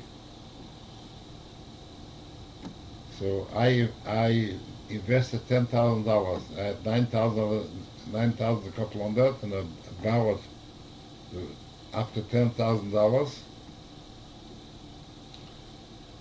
And we bought a house in Brooklyn, in Williamsburg, on McKibben Street. McKibben. Do you McKibben remember the address? 139, 141 McKibben Street. 141 McKibben Street. Is the house still there? No, the house is No. thrown down. They bought a house, so he bought into the partnership a half house, and we bought that house. So he already owned the house, so you gave him money for your half? We bought a house in partnership for $10,000. We gave him a down payment $10,000. I said, "Whether you invest into the partnership?" Yeah. So his investment was a half a house, which he had with somebody else. Oh, so you bought the other partner out? I didn't buy the other partner. The other house was partnership with some. His half he brought in. Whatever collected from on his half, he brought into the partnership. So he owned half a house, He owned a half a house, and you bought and, the other and half. I was the owner, a quarter owner of the other house, Uh-huh. and half owner of this house. Uh-huh. And he was the quarter owner of the other house, and half owner of this house which we bought. Uh-huh. But I made a big mistake. Those days, I was more established as a boss painter. I had some men working for me. I made good money. I didn't want to give it up. Good money in those days. You made $50, $60 a week, or even $70 a week. It was good money. Yeah. So I didn't want to give up the business. So I let Margolis manage the house. And that was my biggest mistake. Why? Till the end of it, because Margolis used to bring me bills, fake bills. You mean he was a Ganef even back then? Yeah, from the very beginning on. And when did you learn of this? I knew it, but it still didn't pay for me to give up my business. So Didn't pay when me. he brought you fake bills, what did you say? Once you knew.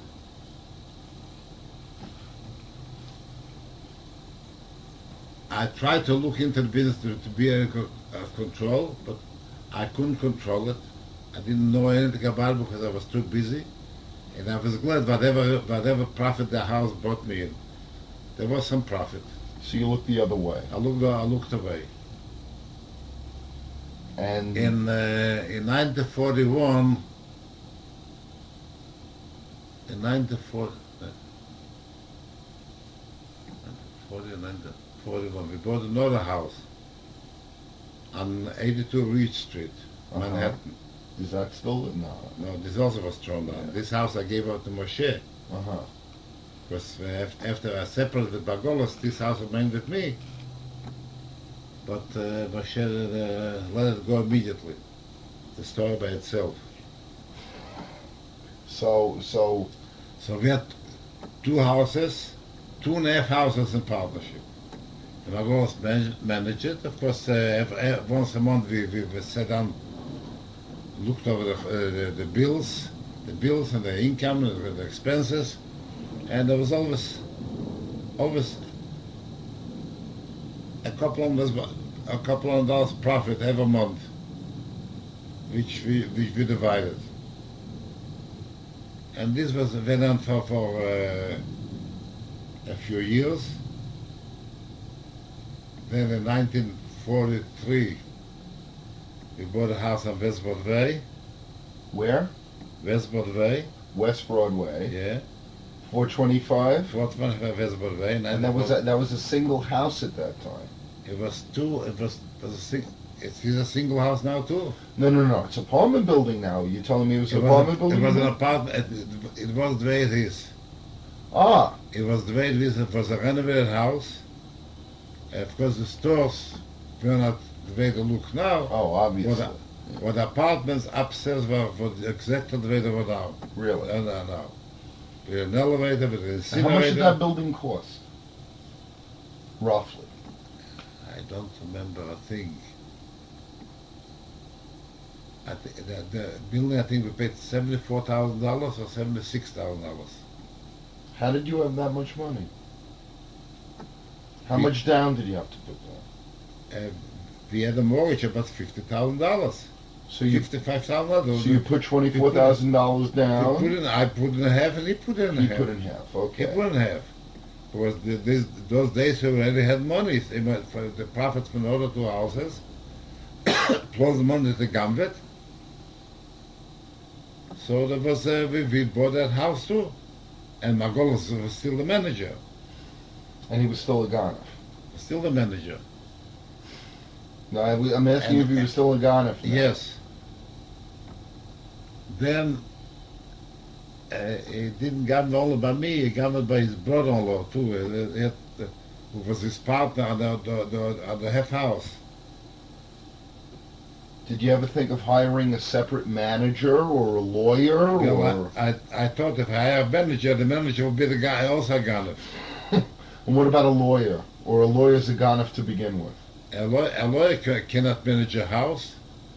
A lawyer sits in his office. You have to be with the tenants. You have to do repairs. You have to try to save money. In this respect, you try to save money. So basically, you were a silent partner. You gave him the money, and you expected him to take care of the building. Right. I wasn't a silent partner because he was also a partner. Well, yeah. But basically, you were the one who you were giving money, and you would. He also gave him money. But he gave as much money as you. Yeah. So basically, he gave as much money as you, and you gave, he had also on top of that, he had to take care of the building. But he got paid for managing. Oh, he got paid for managing. What did he get paid for managing? What? Do you remember what he got paid for managing? He got paid for managing. First we had round sums. So a weekly salary. For this house, let's say $75 a month for that. $50. And that wasn't enough for him.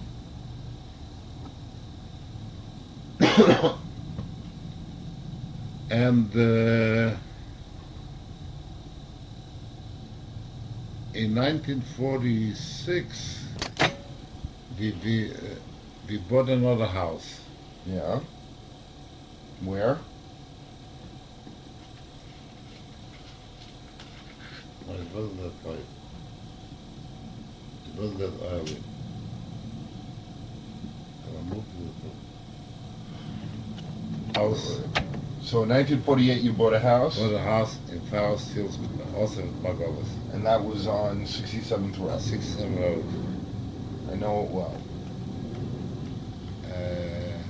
Now, what made you decide to buy this building over that building, over the other building?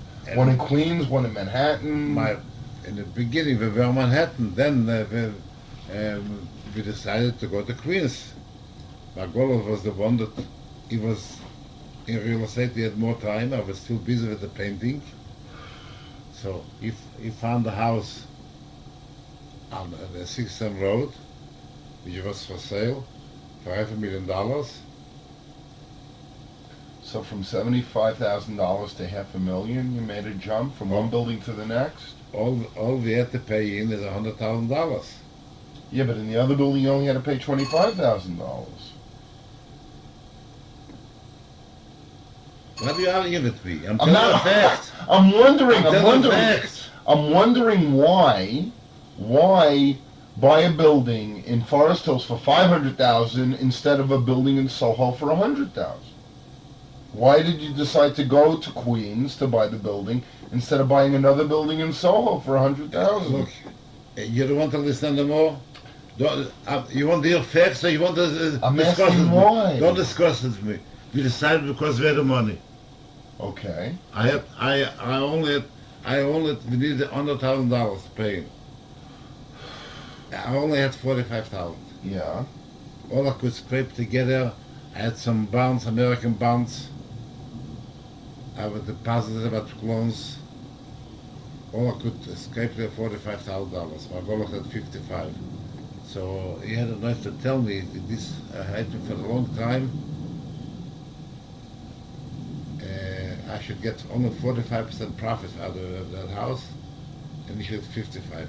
When we were in the Spartans, he didn't have a penny. I put in $10,000,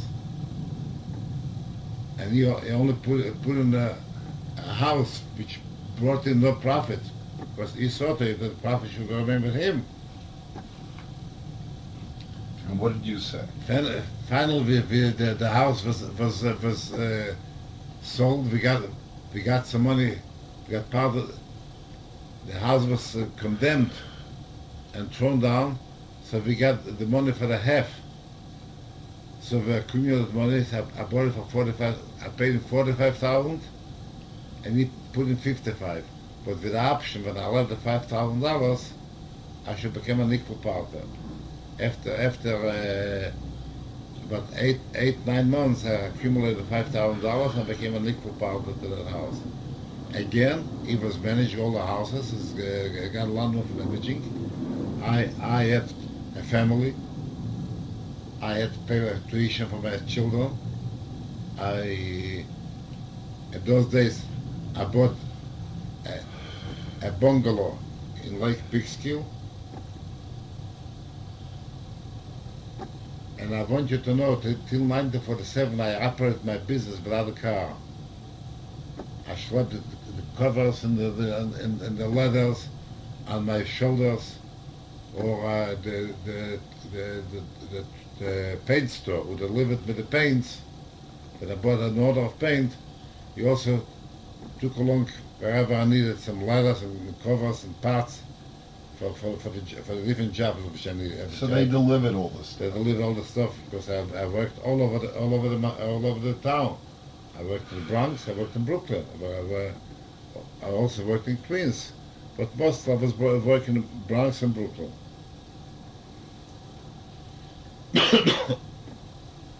So now, okay, now let's say now we're in 1947. Javi was born Javier was born 1948. 48. Till when the children grew up, and the neighborhood became deteriorated on the east side. So we decided to go to look for houses all over. We looked in Brooklyn, we looked in Bronx. Finally, we found a house in Queens, and we settled for that house. The house, I paid for the house $20,500. Cash, I paid in $8,500. Now wait a second. Now with Mark, did Mark go to public school first, or did you go to yeshiva first? Mark sent to yeshiva. Which yeshiva do you remember? Mark also sent this RJJ. When it was 7 years, I moved to Queens. I sent it to Yeshiva of Central Queens. Mm. And it was near Jamaica Avenue. Now how did Mark do at RJJ compared with Mark my father? Mark was an RJJ only 1 year. And then? Then he went to Yeshiva of Central Oh, that's Queens. right. That's right. Okay. And how did he do there? He was doing good. It was that was school. Okay. Scholastically, as RJJ, till the 6th grade, I think he went there. 6th grade. Then I sent her to Ramaz. and he finished public school in Ramaz, and then finished high school in Ramaz. Mm. And the same thing with Chavi. And Chavi went to Chavi went to Yeshiva Central Queens. Yeshiva Central Queens. And then And how did she do? she didn't do bad. She didn't do bad. And when Mark was born, was his first language Yiddish?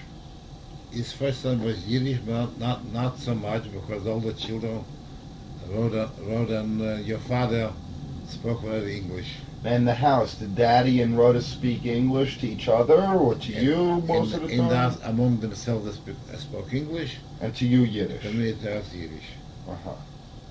Okay. So Javi was doing good in school, and this is already 1950. We're already at more or less. 48, she was born. Now, the buildings She was in the 50s. in the 50s. In the 50s. Yeah. So now the buildings you bought, Yeah. did you think of buying more buildings? Or did you say it was enough already, or? Well, then later on we bought a building on the Yellowstone Boulevard.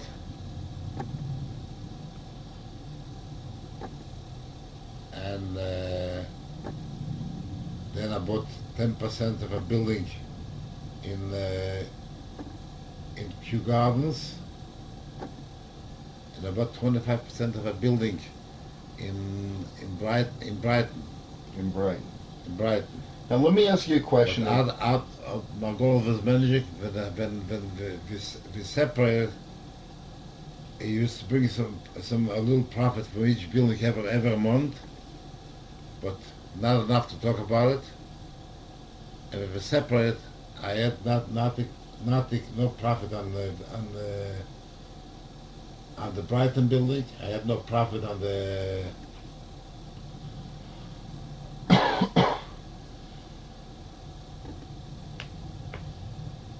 Kew Garden building. I took a lawyer, and I was glad to get rid of it as much as I can, and we separated. I got the East Side building and the West Broadway building, and all the buildings are made with Margolis. Now, can I ask you a question without you getting mad at You paid me? me out. What? Can I ask you a question without you getting mad at me again? What's the question? What made you decide to buy this building or that building or the other building? Did you feel it was a good buy, or did you feel you could afford it, or? We felt that real estate is a good investment, and when I had some cash money, we bought it. But why one building over another? Why did you buy in Forest Hills rather than in Kew Gardens, or why did you buy in Soho rather than in Greenwich Village? What knowledge did you have of real estate to make those decisions back then? I didn't have any knowledge when I bought the Soho, and I didn't have any knowledge when I bought the East Side buildings. The East Side I knew. I lived there. I saw it's rented.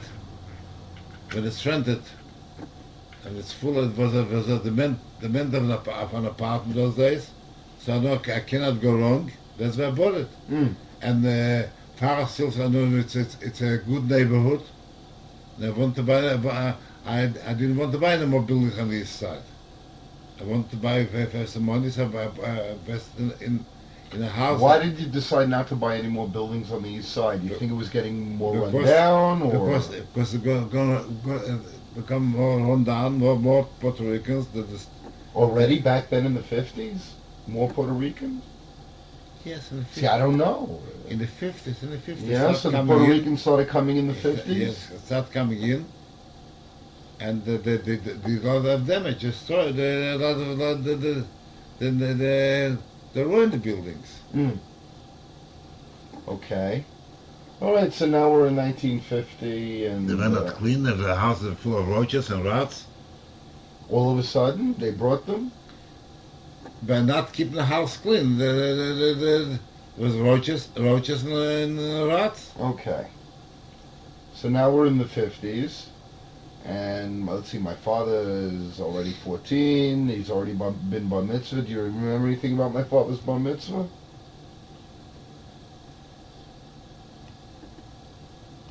I know your father. Where was he bar mitzvah? He studied in the Hebrew school. and the people taught the bar mitzvah. We made a bar mitzvah in my father's shtibel, shul on Shabbat, and the following day on Sunday we made a party in the school. They had a big hall in the school where I was learning. Now, what was your father doing all this time? My father was a grocer man. Oh, now this I've only heard about. Now, at what time did your father buy the grocery store? My father bought the groceries when the Depression broke out in 1929. So 1920. So, but when my father was born, your father already had a grocery store. Yeah. Now, where was the grocery store? The grocery was on Suffolk Street, and this side the houses not existing anymore. And they threw out the houses. Okay. It was only about 2 blocks. So he got tired of working in the shoe factory, or a little older, or no, the shoe factory closed up. Oh, it closed up, and your father was saving money too. He saved up some money, so he bought the grocery store. Now, did you live above the grocery store? I did not live above the grocery store. Okay. Above the grocery, I lived at family Perlman. And my father was friends with, or I remember my father used to tell stories about putting spiders, fake rubber spiders, down with in front of the grocery store off the fire escape. This I don't know. This you don't know. Or did he used to work for my great grandfather, his grandfather, carrying packages? Maybe not. Before Pesach, I used to carry some packages. Okay. Okay, so getting back now, it's we're in the 50s, and I don't really know what to ask you much anymore about the 50s and 60s. Now, Rhoda, so Dad went to Forest Hills High School, right? No, Dad went to Stuyvesant High School. Stuyvesant, I'm sorry. Stuyvesant High School. He was traveling then. So he was already a good student by then. Yeah, but when we bought a house on 7th of the 6th Street, my father went to that Stuyvesant. He was traveling there. Rhoda went to public school, and she went to learn Yiddish too. And Chave Mordechai went to the yeshiva. So, and when they graduated, Rhoda graduated, where did she go? She went to Forest Hills High School. Rhoda went to Forest Hills High School. And Mark and Chave went to the yeshiva Central Queens. High school, or? And then the high school went to Ramaz. Oh, they both went to Ramaz. They both went to Ramaz. Okay, so now it comes time for Daddy to go to college. And I was all the time strong. Still strong. They should know Hebrew and Yiddish. And I wanted very strong your father to join a Jewish youth movement. And he listened to me. First I wanted to join the Bonim. Then he joined the Chalot Tzatzair. And he prepared himself to make Aliyah to Israel. This you know. Now, why weren't you going to Israel? I was not ready to go to Israel. Why? I had to support my family. I didn't know the conditions in Israel. But people don't have families in Israel. I didn't know the conditions in Israel to go on my own, to break up a house and the family. But as a single boy, I wanted to study, to go to Israel. But he wanted to go to Israel before finishing studies. I said no. I want you to finish your study to become something, not to come to Israel as a laborer. And for this I had a lot of fights with him. He said, one year practical life, I remember this was a saying, is worth more than 10 years college. He didn't want to go to college. He joined our ROTC those days. And even over there he didn't show up properly. You had to pour water on him to get him out of bed? No, I don't remember of that. Get him out of bed on the 12 when I lived on Henry Street. Then after it was got up in time to go to school. But I did not have a nachas when as a student in any of the schools. Mhm. Now, if Except- you had told him, Except the Hebrew school learned good. Then and I look, to make Stuyvesant, he must have learned good, Yeah. because only the smartest kids went to Stuyvesant. I also sent it to Hebrew high school at Slia But you're only talking about Hebrew subjects. That's all you're talking about when Yes. being a good student. because I took it for granted that the English subject will pick up in school. But there's more than English. There's science and math and history. All And, the other subjects I was sure will pick up in school. look, all the smartest Jews of the Yes. 20th century Yes. knew other subjects. The smartest scientist of the 20th century, Albert Einstein. Now tell me, didn't they pick up other subjects? Didn't they? I was interested in this subject. Yes, it's true. It's true. Albert Einstein picked up the other subjects. But maybe... I'm talking never- about your father. Didn't he pick up other No, he subjects? did very well, and you were right. But to discount, though, to say he didn't do good in school because he wasn't as good in Hebrew, but I don't want to argue with you. It was. I just say I enjoyed when he went to the Hebrew school afternoon, but I know he had fights with a teacher in English in public school. In high school still, or? In public school.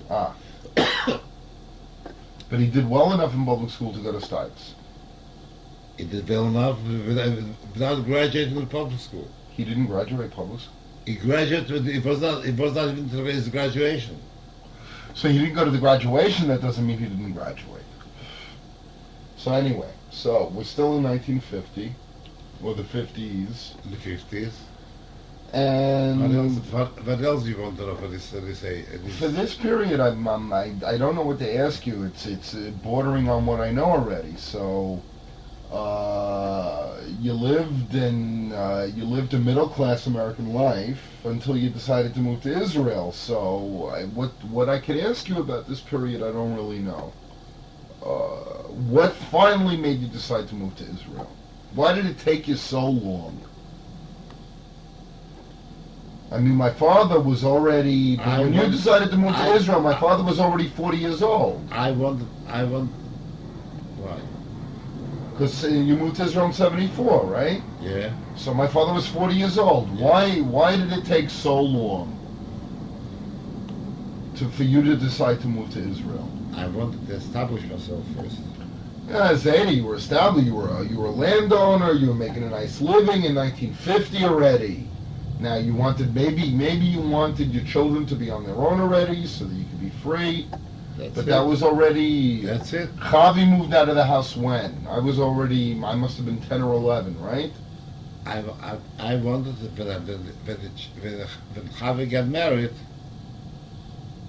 then I decided to go to Israel. So what year did Chavi get married? Chavi got married in 67. 67. So what took you the 7 years?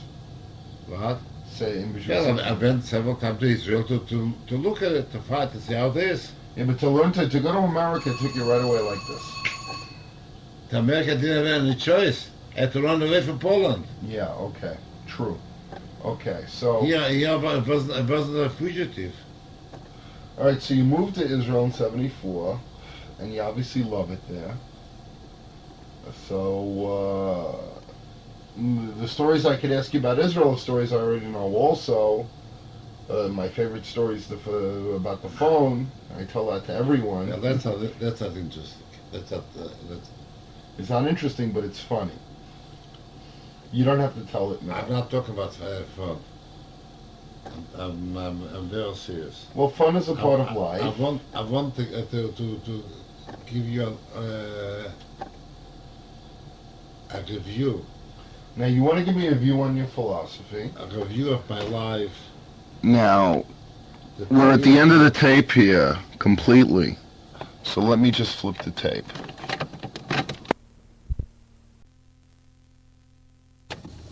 Okay, so now that we finished the history, we want to move on to the philosophy of your life. Now I want to give a review. A review. A review of my life. Okay, we'll review then. Okay? Okay, go ahead. As I look at it now, I'm looking back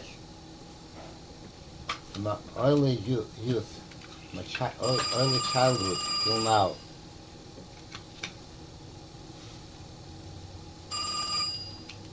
It's for me.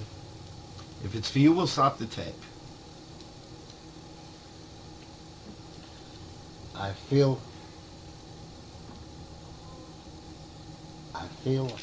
I grew up as a young old man. I don't remember having any fun. I was in a house, the oldest, with a house full of other children, 5 children behind me. We lived in a tiny apartment. There was only 2 beds, and a workbench, which was pulled out, and me and my brother were sleeping there on straw covered with a sheet. I don't know what means youth, but be a child. I don't remember having any fun. There was a time when a war broke out. There was poverty in the house. There was not enough to eat. To get a piece of bread with granular sugar on top was a feast. And we had to learn. We had to struggle. We had to be afraid for shkutzu. It was. I didn't have any childhood. I remember I never wear shoes. My father should buy me shoes for myself. But he used to go, he had a rich aunt, rich. They were richer than us because they were in business. So there was a cousin of mine who was a year and a half older. The shoes that he couldn't wear anymore, I was wearing those shoes. Question though, your father Yeah. made shoes. This was the time we didn't make any shoes. He made shoes only for grown-ups, not for children. I'm talking the time of the war, when I was about 8 years old. Before that, I don't remember what shoes I was wearing. So when you go in the street on snow or in mud, you make a footstep. I always was angry.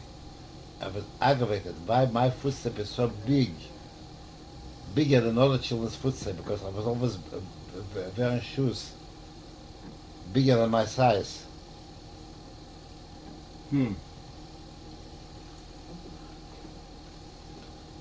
And this influenced my nature to be thrifty, not to spend money, not to waste our money even when I have it.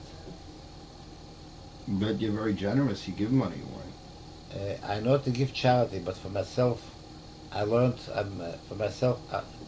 I learned to be stingy. But Not to wait. waste our money. Yeah, but you also give to your family. You're giving me much more than I've deserved. That's besides the point. I always loved my family, and I try to do the best for my family. But for myself, not. Now, why your family and not you? Because you're used to it. My nature was formed that way in those years. My family does with the money, I don't know. But I know I have to give him, I have to support him. I helped my son to go into business. I helped him a lot. I gave him the first $5,000. But I loaned him, I don't remember that. Well, he bought the business in '63 for $12,000. So you gave him $5,000. No. I don't remember how much, but I know I gave him the money, and even when I was a partner, I was not in possession of cash, because whenever we had some cash, you bought a piece of property. He had cash, but I didn't have any cash. So even though you weren't liquid, you gave Daddy money for the. To go into business. And When I bought a car, I didn't sell my old car. I used to give it to him. well, the tradition has been passed on because my father's the same way as your son. So it's, you know, it's...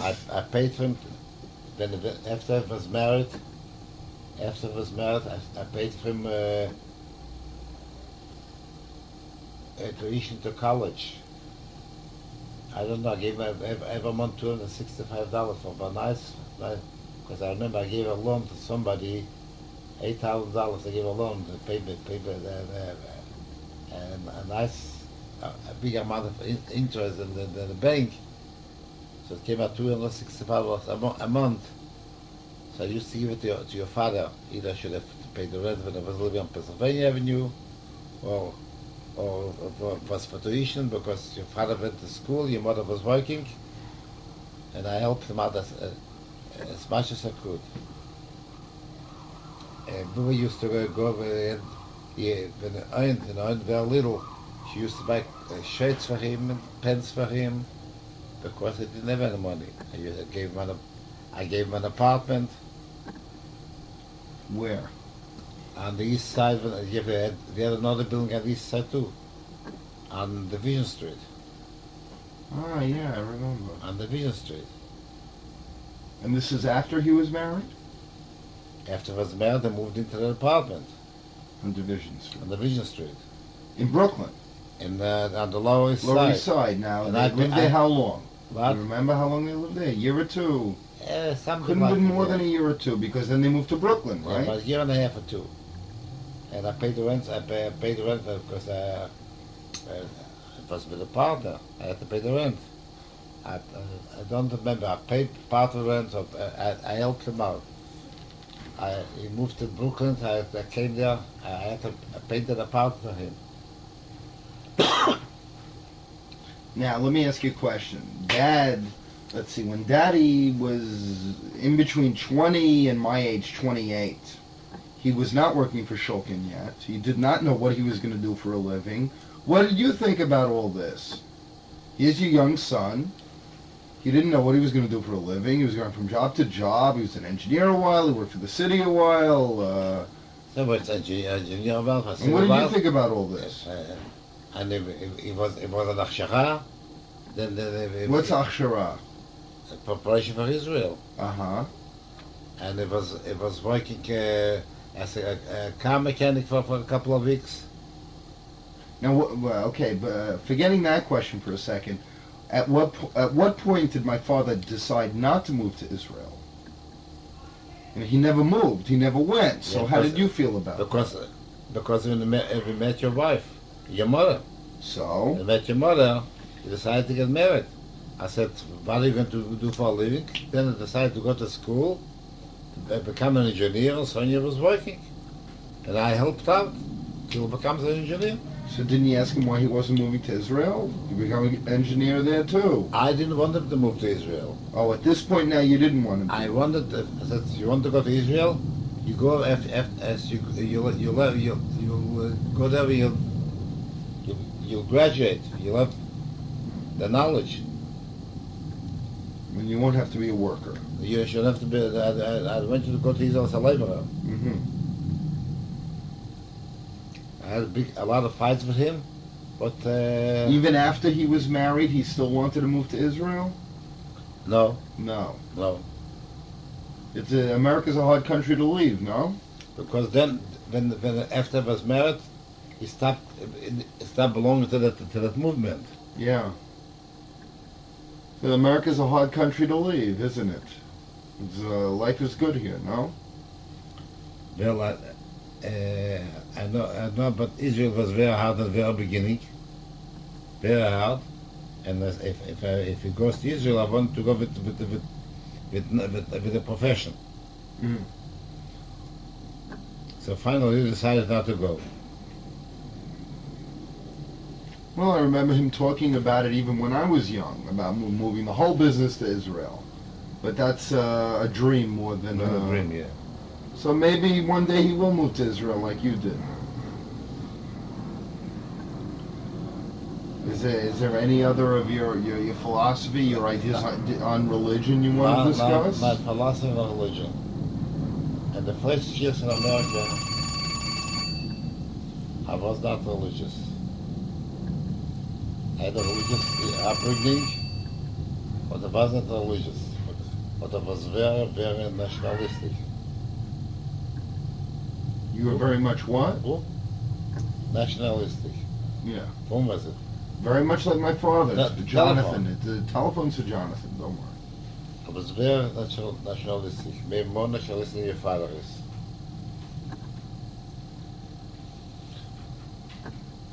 And I had struggles with myself. I came to the conclusion,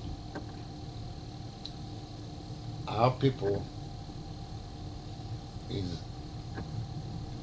not like any other people, because we have no territory,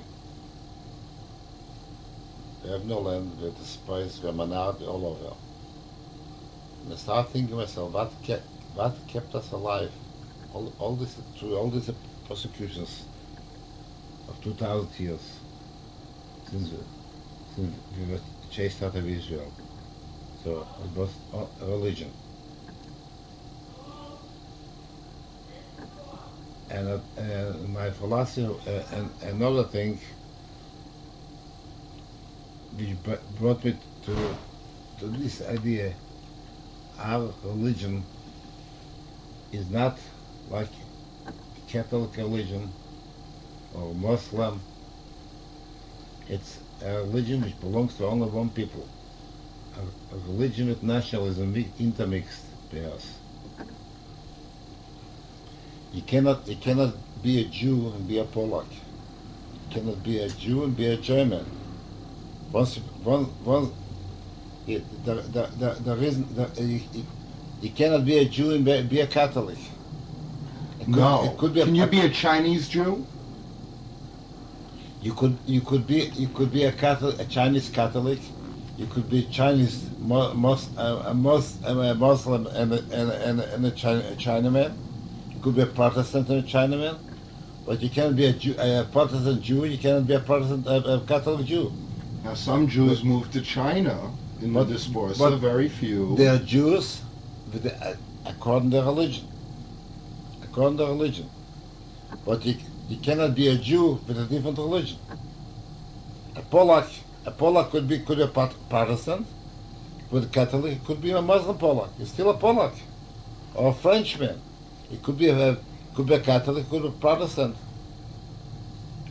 The same with other, but a Jew, a national Jew cannot be a Catholic. Can a Jew be a Chinaman? See, okay, now at this point, we're not in history anymore, and as any good interviewer should, I have to interject my point of view, and that is, and what I tell to people is that when they say Zionism is racism, I say, bull, it can't be racism because the Jews are not a race. The Jews are a religion. If the Jews were a race, they would have died out, like the Greeks, like the Romans, and let me finish. Is that the idea of Judaism is an idea, and it's a belief in God, and it is a religion, and it is as far as I'm concerned, the right religion. But a Chinaman can become a Jew, but a Jew can never become a Chinaman. A black can become a Jew, but a Chinaman can't become a black. In other words, Judaism is an idea, it's a religion, it is... Judaism is a race. You really believe that? We are race. We are Semitic race. From the Semitic race, we are Jews. Arabs are Semites also. Yes, we are costs. But we have a lot of intermixed blood in ourselves. That's a story by itself. But as a race, we are Semites. And the Jews are is a race. So the descendants of Abraham who are pure are Jewish. Yes. And those who are not. But Zionism is a national thought, a national idea. Yes. Because Jews were despised all over the world, and because our origin is Israel, so Zionism came up to bring back the Jews to our original country. and it's a nationalist movement. The So same you're as saying Jews are a race Jews as a race, and this- a religion. and this race wants to go to Israel. This is the national idea, which is called Zionism. But and a there was- family,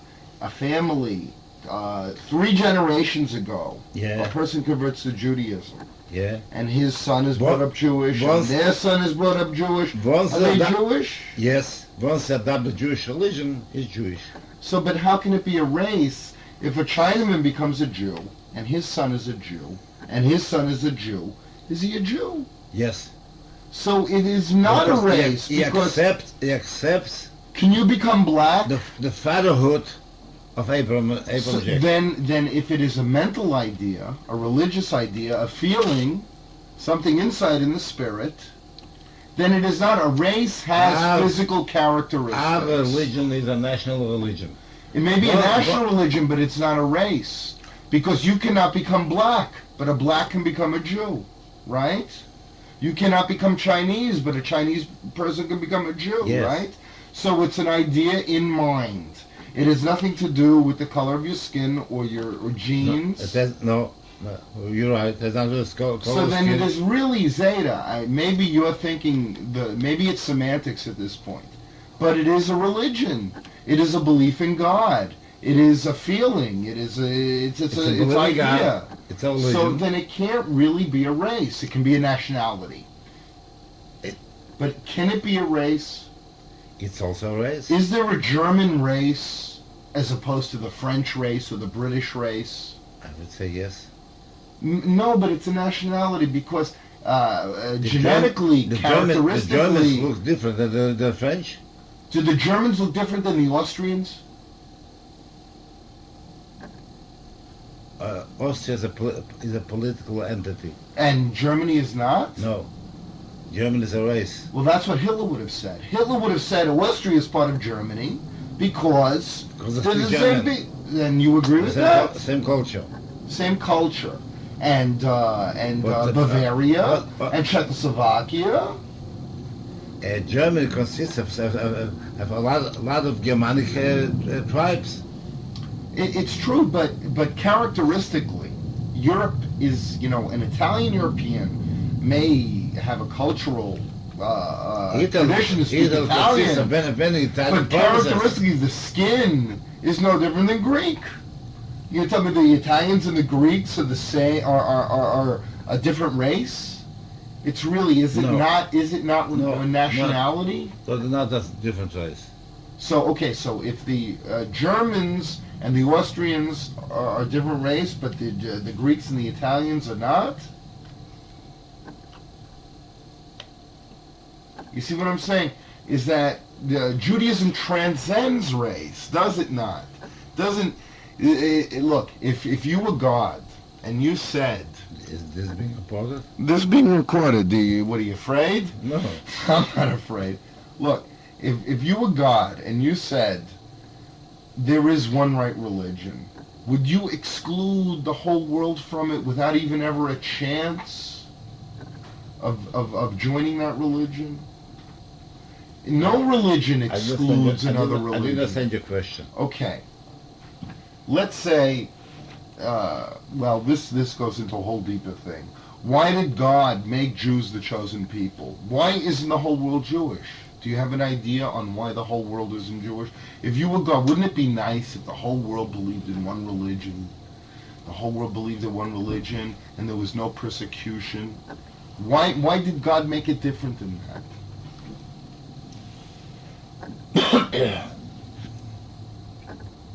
This is very deep. I And don't want to go into theology. why not? When then? I don't want. You want me to shut the machine? I'm not. I'm not an expert. To Zadie, you're more of an... and this my idea was I came into America. I see assimilation, and I saw people who were not religious, their children assimilated faster. They left all Jewish values, And I said to myself, I don't want to be the last Jew in my family. I want to transplant as much as possible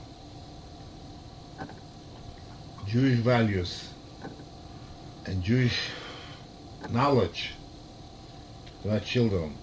And this I was consistent. Even if I was not religious, I don't know what motivated me to send the children to Hebrew schools. They should know Yiddish and should know Hebrew. Within me, I felt this is the way, even I wasn't religious. But later I came to the conclusion, this is not enough.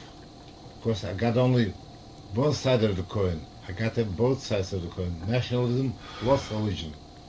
Don't you think my father is both nationalistic and religious to a certain degree? It's not religious enough to implant in his children the will of continuation. But your father would have said the same thing about you. He would have said the same thing about me in the times when I was not religious. But those days, your father didn't know you when you were religious. What? Your father didn't know you when you were religious. My father knew that I'm not religious. But my father is more religious now than you were when your father was alive.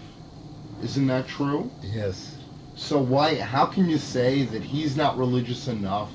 Isn't it a relative? But this is my conviction, because you see us, and that we're this not is religious. my conviction. Because I said, without religion, we could not exist. We could not survive. It was a time when I thought I'm a better Jew than my father, and I was not religious, because I was connected to the Zionist movement and the active Zionist life. But I came to the conclusion Zionism alone cannot keep up a people. Even with the state of Israel, Zionism alone cannot keep a people survive. Zaydan, with Israel, religion alone. Values. But then again, on the other side of the coin, religion alone can't keep up the people either. I don't say religion alone. I say religion plus nationalism. I was a nationalist all my life. And we're all in this family nationalists. I found out that nationalism, I came to the conclusion that nationalism alone is not enough. But then again, all the people in this family are nationalists, and the whole family want Israel to survive and will support Israel, but we don't live there. Could Israel survive without the American Jew? If all the American Jews left America and all the Americans forgot about the Jews here in America and Israel was all by itself, do you think it could survive? Do you think there's any plan to God's dispersal? I never thought, I never believed, but that all the Jews will be able to go to Israel. Until? I do not believe even now that all the Jews will live in Israel. We'll always have some Jews abroad. No, what I'm asking you is, do you think there's any plan to And God's dispersal? The dispersal. Why did God kick the Jews out of Israel? I'm not talking for God. No, I'm asking I'm talking talk for yourself. my viewpoint. Well, what's your viewpoint on why, if indeed Judaism is the religion closest to God, why did God send the Jews away from Israel into Europe and run around Europe and then come to America? Is there any can you see? I'm asking for your point of view, your wisdom on this subject. Historical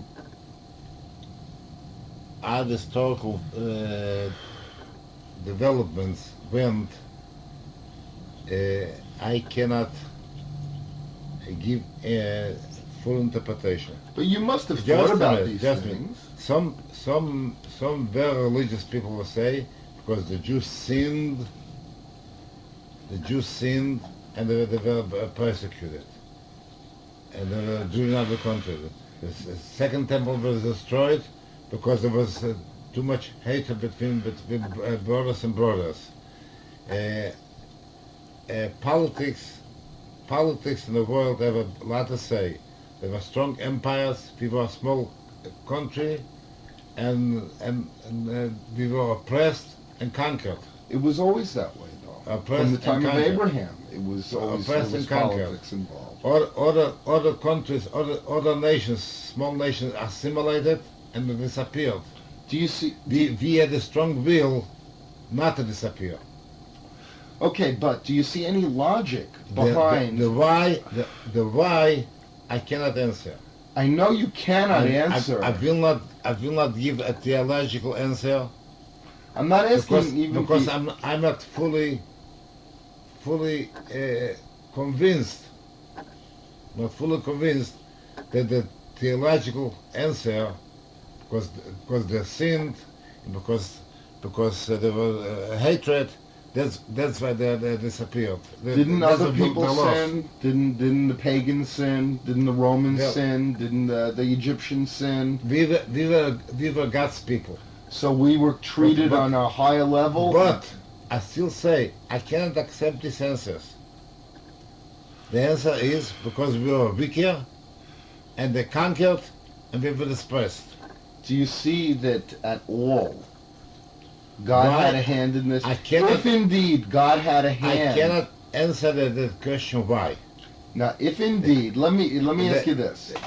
I can't. Can you answer me why the Jews went to Egypt? Could anybody Can you answer me why the Jews left Egypt? Could anybody answer the question why were 6 million Jews killed just like this for nothing? Everyone can have an idea. Could anybody answer? No, there's no answer. Are you sure about that? Because we were. Why were Jews killed all along through history? Because all along through history, there's not the Germans is the most technological killing of Jews. We were on a scapegoat for the entirety of history. And for many reasons. Every civilization that had a chance to kill the Jews killed the Jews. For economical reasons, maybe we were more successful. We were more thrifty, we saved up some more money, so of our jealousy. We were competitors. But does the idea of chosen people have anything to do with the persecution, do you think? Do you think that maybe... Now this is my own theory. You're going to hate me, hate my ideas on this. People hate other people because they're different. But why did they hate us so much? Because we were different. Because we were more different? We were different. We're closer to the Christians than the Muslims. We were closer to the Christians. In the Christian countries, we were different. There was no Muslims and Christians. But we were close. Well, in Spain there were. In Spain there were Muslims. In Turkey there were Muslims. When they finished with the Muslims, they drove out the Moors, then they started with the Jews. Before they didn't start with the Jews. But what I'm asking you is... Granada fell. The conquered, the chased the rest of the Moors from Spain, then they started with the Jews. No, but do you see any logic behind this? Did you ever ask what God did?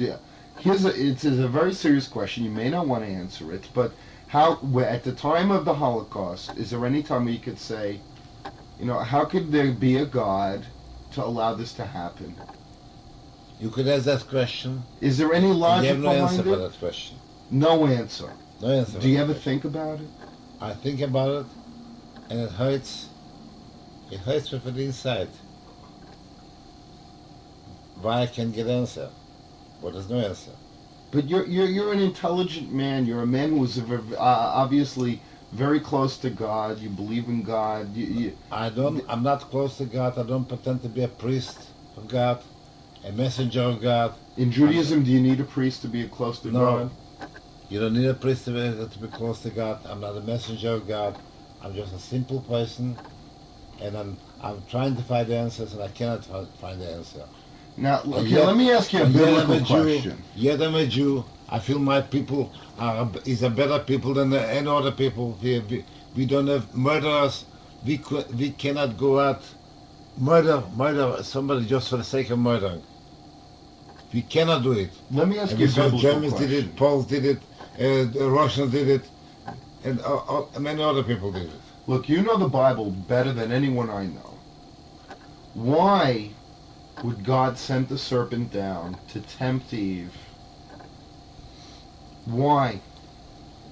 This is a bit strictly biblical. Why would he send the serpent down to tempt Eve? And then, after he tempted Eve, he damned the serpent to crawl on his belly for the rest of his life, when he himself sent the serpent down. Now Rashi has his own interpretation. Didn't find yet the synthesis between the Bible and science. Well, forget science for a minute. Forget it for a minute. Why? No, look, when you find something which is old, 30,000 years old, and according to the Bible, the world exists only less than 6,000 years. So there's a clash between science and the Bible. Zeta, do you believe in evolution? Yes. Do you think that the Bible conflicts with evolution? In a way, yes. How so? In a way, yes. But the Bible is not a book of history.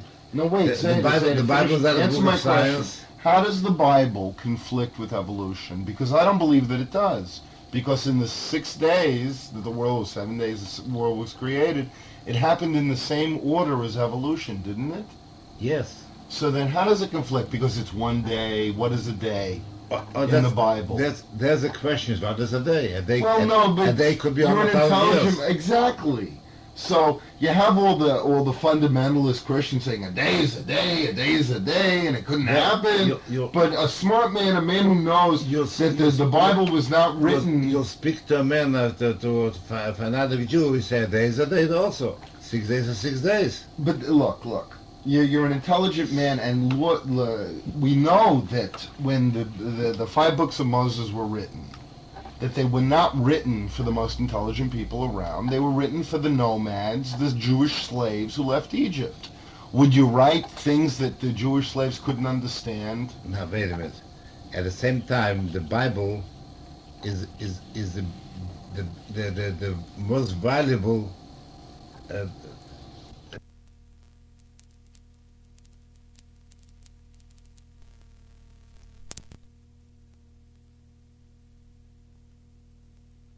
but it's beautiful.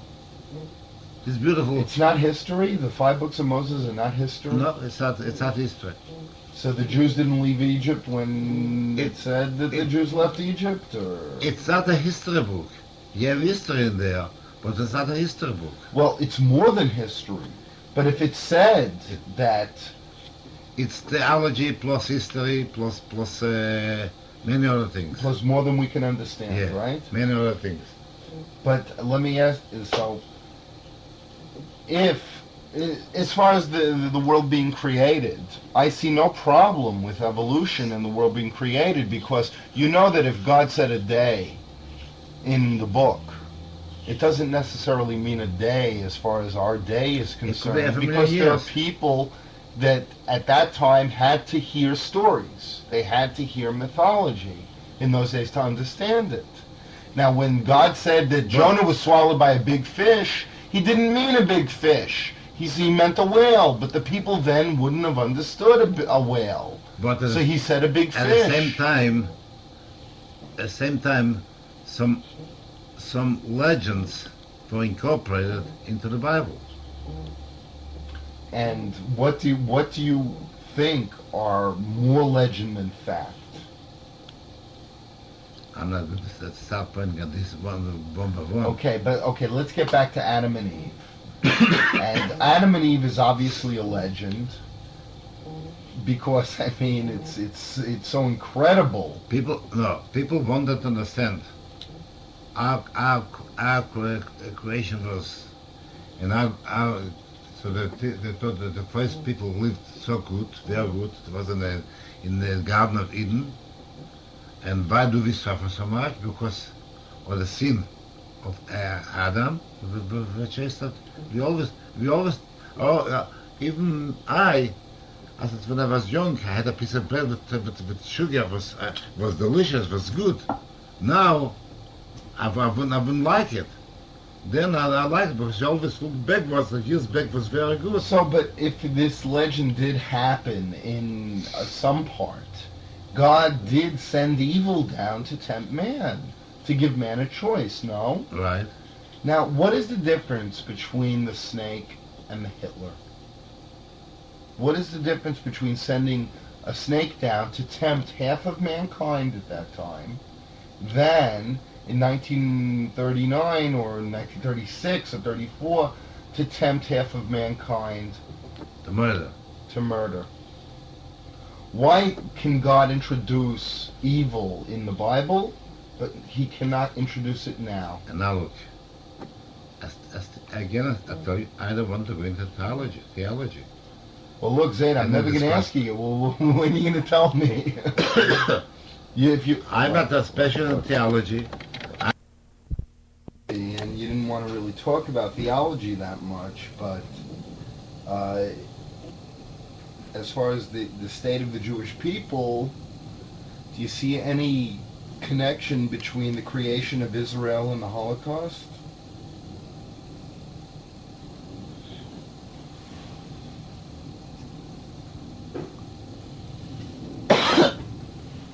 Because of the Holocaust, the Goyim had a guilt feeling. So they realized we need a homeland.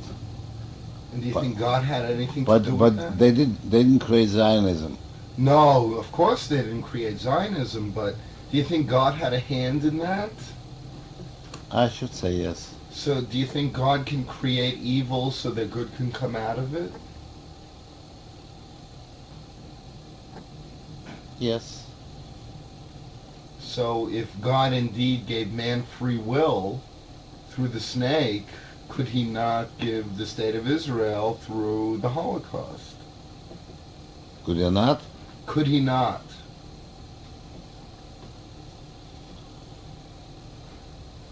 Look, when it comes to the Holocaust, it's hard to answer questions. Because you lived through it, Zayd, and I didn't, and the only thing we have, people my age, is the history. So, you know, my feeling is different than anyone I know. Anyone I know. Look, David, my belief is we are chosen people. The world doesn't realize it, and they're jealous of us, and they kill us. Are they jealous because they think that we're We are chosen? smarter, because we're smarter, we're more ambitious, we're more intellectual. Because take a look, during the medieval ages, as much torture went through. We gave us so many brains. Who? Whom did we give out? Who in the Middle Ages? In the entirety of European history, who did we give? The entirety. Up until the 20th century, who How's did we up give? my Maimonides? And how's Newton? How's Plato? How's Francis Bacon? How's Descartes? There are plenty of smart goyim too, no? In math, in science, and Jews were certainly not backward in either of those subjects.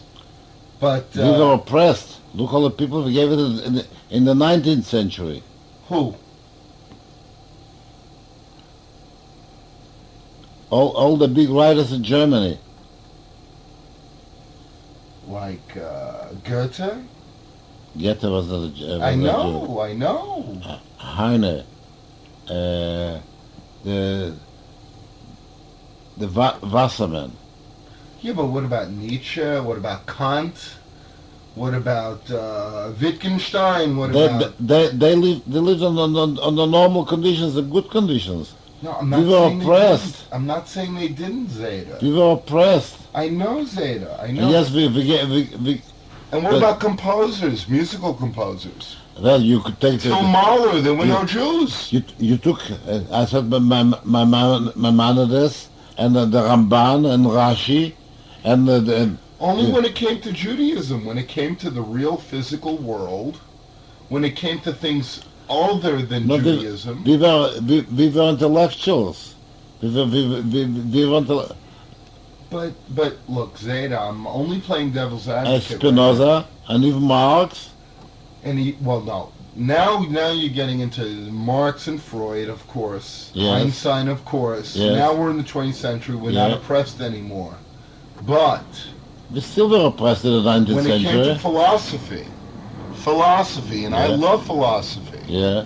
The Jews are not the forerunners of philosophy. You have all the Greeks, you have Sophocles and Aristotle and Plato. You have the ancient Greeks you're talking about. These are the ancient Greeks. The ancient Greeks, Ancient okay. Greeks. And So- then after the ancient Greeks, so you had the- St. Augustine so we have and the- St. Thomas As Aquinas.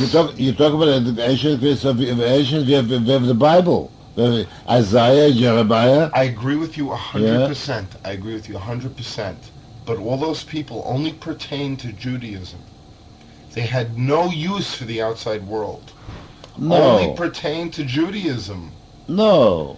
We No, created but- the morals. We created the morals But- that but- the whole outside world, would follow through. Why did Isaiah say all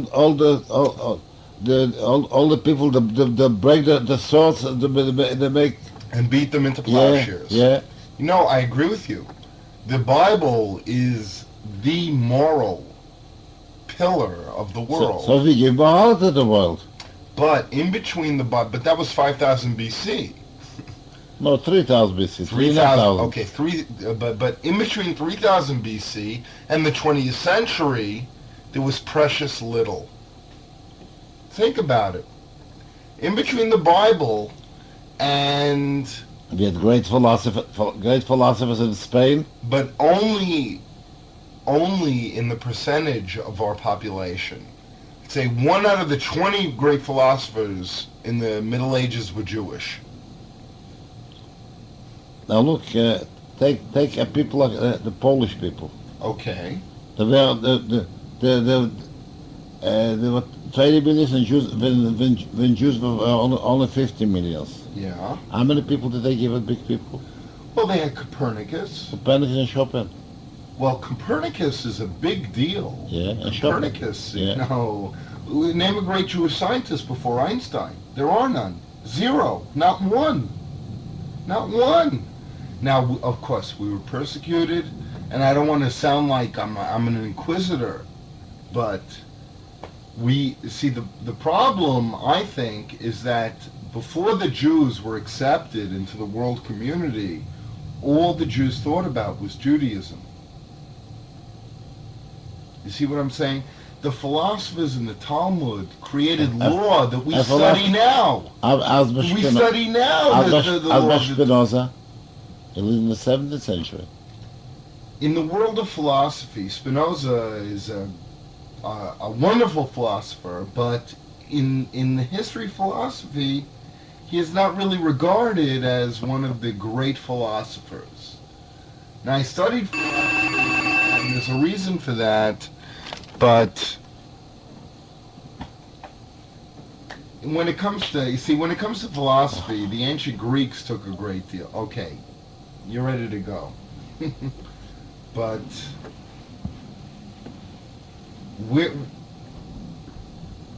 As an oppressed people, we did more than our share in the population. 1,000 more than our So? share. We were oppressed.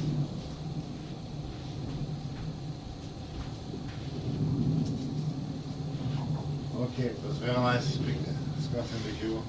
I couldn't finish by this question because I hope you don't blame me for being a devil's advocate. on certain questions I don't even know the answer. I don't want to go to think about it. I'm too far-fetched to start thinking about it at the beginning of this day till times are different. All right, well, one thing.